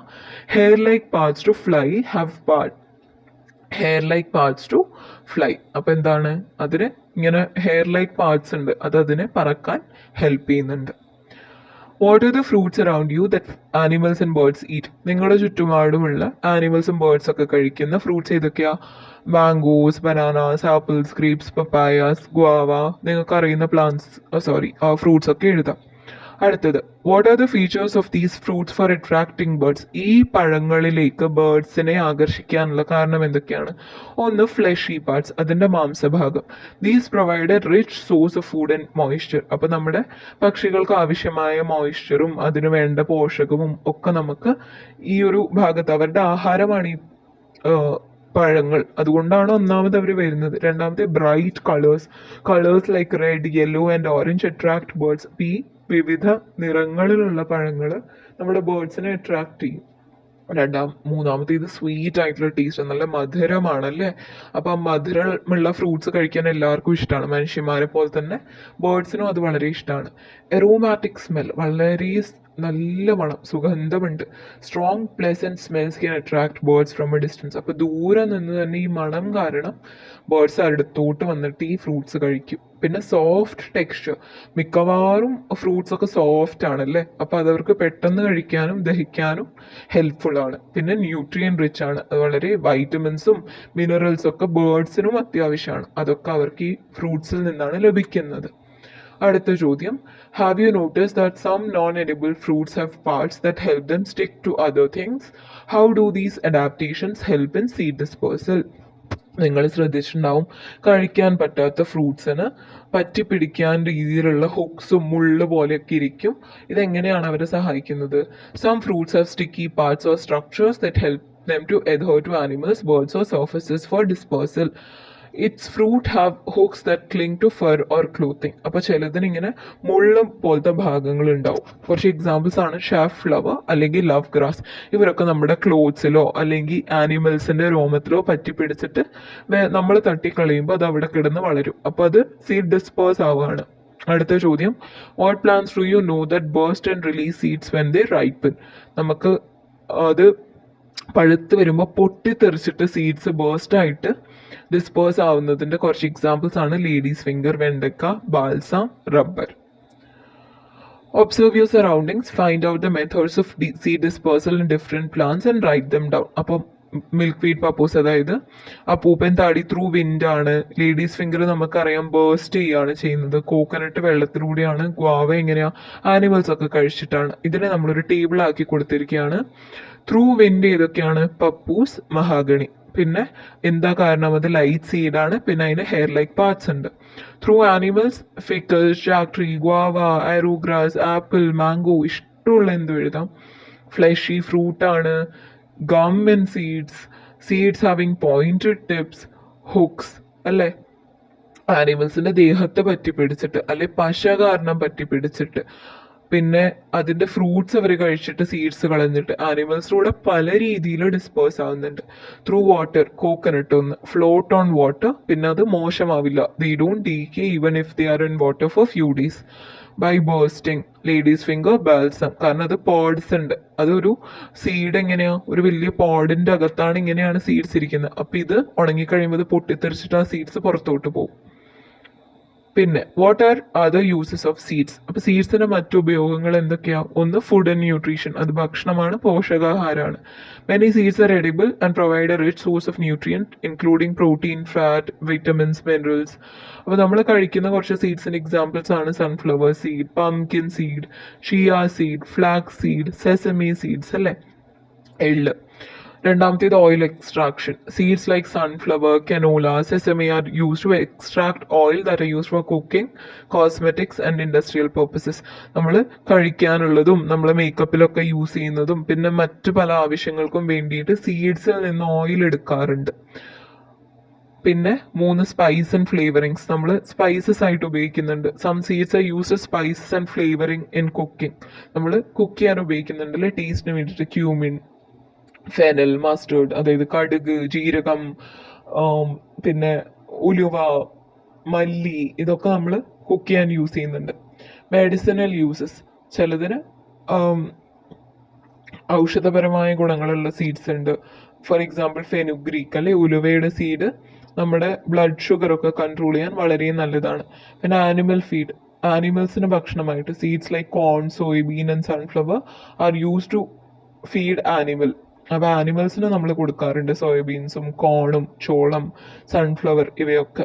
പിന്നെ ബെവറേജസ് എന്ന് വെച്ചാൽ നമ്മൾ കുടിക്കുന്ന സാധനങ്ങൾ. എക്സാമ്പിൾ കോഫി ബീനിൽ നിന്നാണ് ഉണ്ടാക്കുന്നത്. കോഫി ബീൻ ഒരു സീഡാണ്. ഓക്കെ, ഇത്ര ഡീറ്റെയിൽ ആയിട്ട് പഠിക്കേണ്ട, കുറച്ച് എക്സാമ്പിൾസ് ഒക്കെ പഠിച്ചാൽ മതി. സീഡ്സ് നമ്മൾ മറ്റെന്തിനൊക്കെ വേണ്ടിയിട്ടാണ് യൂസ് ചെയ്യുന്നത്. നമുക്ക് എന്ത് എഴുതാം? To make oil, as spice and flavouring, for medicinal purpose, to feed animals എന്നൊക്കെ കോഫി എന്നൊക്കെ നമുക്ക് എഴുതാം. Okay, what is the use of veins and leaves? അപ്പോൾ ലീവ്സിൽ വെയിൻസ് എന്തിനാണ്? It is through veins of leaves water is brought to leaf and food is taken from leaf. ലീഫിലോട്ട് വെള്ളം കൊണ്ടുവരുന്നതും ലീഫിൽ നിന്ന് ഭക്ഷണം എടുക്കുന്നതും ഈ വെയിൻസിലൂടെയാണ്. What is reticulate and parallel venation? അപ്പോൾ പിക്ചർ കണ്ടാൽ പെട്ടെന്ന് മനസ്സിലാവും. Many small branches that come out from it are connected to each other like links of a net. This is reticular venation. ഒരു മെയിൻ തണ്ടിൽ നിന്ന് സൈഡിലോട്ട് പോകുന്നതിനെയാണ് റെറ്റിക്കുലേറ്റ് വെനേഷൻ എന്ന് പറയുന്നത്. The veins in the leaf start from node of leaf, ഇതാണ് node, and reach the tip, ഇതാണ് tip. എന്നിട്ട് ഇങ്ങനെ പാരലൽ ലൈൻസ് ആയി പോകുന്നതിനെയാണ് നമ്മൾ എന്ത് പറയാ, തൊടാതെ, without touching each other. This is parallel venation. അപ്പോൾ റെറ്റിക്കുലേറ്റ് വെനേഷന്റെ കുറച്ച് എക്സാമ്പിൾസ് ആണ്. ഒന്ന് ജാക്ക് ഫ്രൂട്ട്, പിന്നെ റോസ്, തുളസി, ഹിബിസ്കസ്, പപ്പായ. പാരലൽ വെനേഷന്റെ ഒന്നാണ് ബാംബു, പിന്നെ greens, banana, grass. Okay. Is there a relationship between the venation of leaves and the structure of their roots? അപ്പോൾ ഈ ലീവ്സിന്റെ വെനേഷനും അതിന്റെ റൂട്ട്സും തമ്മിൽ എന്തെങ്കിലും ബന്ധമുണ്ടോ എന്നാണ് ചോദിക്കുന്നത്. അപ്പോൾ നമ്മൾ പഠിച്ചിട്ടുണ്ടായിരുന്നു, ഫൈബ്രസ് റൂട്ട് ആണെങ്കിൽ അതിന് കോമൺ ആയിട്ട് പാരലൽ വെനേഷൻ ആണ് കാണുന്നത്. ടാപ്പ് റൂട്ട് സിസ്റ്റം ആണെങ്കിൽ അതിന് റെറ്റിക്കുലേറ്റ് വെനേഷൻ ആണ് ലീവ്സിൽ പൊതുവേ കാണുന്നത്. അപ്പോൾ ഇങ്ങനെ അല്ലാത്തതും ഉണ്ട്. അതിന്റെ കുറച്ച് എക്സാമ്പിൾസ് ആണ് ടാരോ അല്ലെങ്കിൽ യാം. യാം എന്ന് വെച്ചാൽ ചേന. ഇതിന്റെ ഒക്കെ ലീവ്സിന് ഇങ്ങനെ പ്രത്യേകിച്ച് ബന്ധമൊന്നും കാണിക്കാറില്ല. പക്ഷെ പൊതുവെ ഫൈബ്രസ് ആണെങ്കിൽ പാരലൽ വെനേഷനും ടാപ്പ് റൂട്ട് സിസ്റ്റം ആണെങ്കിൽ റെറ്റിക്കുലേറ്റ് വെനേഷനുമാണ് കാണുന്നത്. What is taproot system? Taproot system is a root system consisting of taproot growing downwards from base of the stem and branching roots growing from it. ഇതുപോലെ കൊടുത്തിരിക്കുന്ന പോലെ ഒരു main ആയിട്ടുള്ള root, അതിൽ നിന്ന് branches ആയിട്ട് പോകുന്നതിനെയാണ് ടാപ്പ് റൂട്ട് സിസ്റ്റം എന്ന് പറയുന്നത്. അതിന്റെ എക്സാമ്പിൾ ആണ് mango tree, jackfruit tree. Fibrous root system ആണെങ്കിലോ അത് ഫൈബർ ലൈക്ക് നാര് പോലെയുള്ള കുറേ റൂട്ട്സ് താഴോട്ട് പോവാണ് അല്ലേ. Plants belonging to the grass family have fibrous root system. Examine the leaves of plants in your surrounding and list the venation and root system. അപ്പോൾ green ഗ്രാമിന് റെറ്റിക്കുലേറ്റ് വെനേഷൻ ആണ്, tap root system ആണ്. ഗ്രാസിന് parallel venation ആണ്, fibrous root system ആണ്. Jack ഫ്രൂട്ടിന് reticulate venation, tap root system. Coconut tree parallel venation, fibrous root system. പിന്നെ prop root, stilt root, clinging roots വെറുതെ ടെക്സ്റ്റ് ബുക്കിൽ കൊടുത്തിട്ടുണ്ടായിരുന്നു. അപ്പം നമുക്ക് ജസ്റ്റ് ഒന്ന് ഓടിച്ച് പഠിച്ച് നോക്കാം. Grow from stem to support the plant. അപ്പോൾ ബാനിയൻ ട്രീയിൽ കാണുന്ന പോലെ സ്റ്റെമ്മിൽ നിന്ന് താഴോട്ടാണ് വളരുന്നത് പ്ലാന്റിനെ സപ്പോർട്ട് ചെയ്യാൻ വേണ്ടിയിട്ട്. Stilt root, grow from stem to anchor the plant in loose soil. അതായത് കോൺ പ്ലാന്റ്, ഇവിടെ താഴെ ഞാൻ പിക്ചർ കൊടുത്തിട്ടുണ്ട്, ഇതാണ് സ്റ്റിൽറ്റ് റൂട്ട്. ക്ലിങ്ങിങ് റൂട്ട് എന്ന് വെച്ചാൽ attach to surfaces to help the plant climb. ഇങ്ങനെ ചുറ്റിപ്പിടിച്ചിരിക്കും. Pneumatophore, a special kind of root found in mangroves. കണ്ടൽക്കാടുകളിൽ മാത്രം കണ്ടുവരുന്ന ഒരു പ്രത്യേകതരം റൂട്ടാണ്. ഇതിൻ്റെ ടിപ്പ് സോയിലിൽ നിന്ന് അറ്റ്മോസ്ഫിയറിലോട്ട് പൊന്തിയിരിക്കും. They are known as breathing roots. ശ്വസിക്കുന്ന റൂട്ട്സ് എന്നറിയപ്പെടുന്നത് ഇവർ ഗ്യാസ് എക്സ്ചേഞ്ചിൽ ഹെൽപ്പ് ചെയ്യുന്നത് കൊണ്ടാണ്. Okay. What are monocot plants and dicot plants? എന്താണ് മോണോകോട്ട് പ്ലാന്റ്, എന്താണ് dicot plant? Plant that have only one cotyledon, അതാണ് monocot plant. Such plants are called monocot plants. We call plants with two cotyledons as dicots. Fibrous root, unbranched stem and leaves with parallel venation are characteristics of A monocot plant. അപ്പോൾ ഒരു monocot plant പ്രത്യേകത എന്താ വെച്ചാൽ അതിൻ്റെ fibrous റൂട്ടാണ്, നാര് പോലെയുള്ള റൂട്ടാണ്. അൺബ്രാഞ്ച്ഡ് സ്റ്റെം ആണ്, ഒറ്റൊരു നീളത്തിൽ തണ്ട് മാത്രമേ ഉണ്ടാവുള്ളൂ, ചില്ലകൾ ഉണ്ടാവില്ല. ലീവ്സിന് പാരലൽ വെനേഷനാണ് ഉണ്ടാവുന്നത്. പക്ഷേ ഡൈക്കോട്ട് പ്ലാന്റിലാണെങ്കിലോ അതിന് ടാപ്പ് റൂട്ട് സിസ്റ്റമാണ് ഉണ്ടാവുന്നത്. Leaves with reticulate venation, branched stem കൂടെയാണ്. ഓക്കെ. അപ്പോൾ ടെക്സ്റ്റ് ബുക്കിലെ ഗ്രൂപ്പ് 1 മോണോകോട്ട് ആണ്, ടെക്സ്റ്റ് ബുക്കിലെ ഗ്രൂപ്പ് 2 ഡൈക്കോട്ട് ആണ്. അപ്പം നമ്മൾ നോക്കിക്കഴിഞ്ഞു. ഗ്രൂപ്പ് 1 റൂട്ട് ഫൈബ്രസ് ആണ്, സ്റ്റെം അൺബ്രാഞ്ച്ഡ് ആണ്, ലീഫ് പാരലൽ ആണ്, നമ്പർ ഓഫ് കോട്ട്ലിഡൻസ് 1 ആണ്. ഗ്രൂപ്പ് 2 ടാപ്പ് റൂട്ട് ആണ്, ബ്രാഞ്ച്ഡ് ആണ്, റെറ്റിക്കുലേറ്റ് വെനേഷൻ ആണ്, 2 കോട്ട്ലിഡൻസ് ഉണ്ട്. അടുത്തത് എക്സ്റ്റിങ്ഷൻ. എന്താണ് extinction? Extinction is the reduction of population of N organism and the disappearance from earth. ഒരു സാധനം കുറവായിട്ട് പിന്നെ ഇല്ലാതാവുന്നത് ഭൂമിയിൽ നിന്ന് തന്നെ, അതിനെയാണ് എക്സ്റ്റിങ്ഷൻ എന്ന് പറയുന്നത്. Major reason for this is the destruction of natural habitat of N organism. ഒരു സാധനത്തിൻ്റെ സ്വാഭാവികമായ ഈ വസിക്കുന്ന സ്ഥലം ഇല്ലാതാവുന്നതാണ് എക്സ്റ്റിങ്ഷൻ്റെ റീസൺ ആയിട്ട് വരുന്നത്.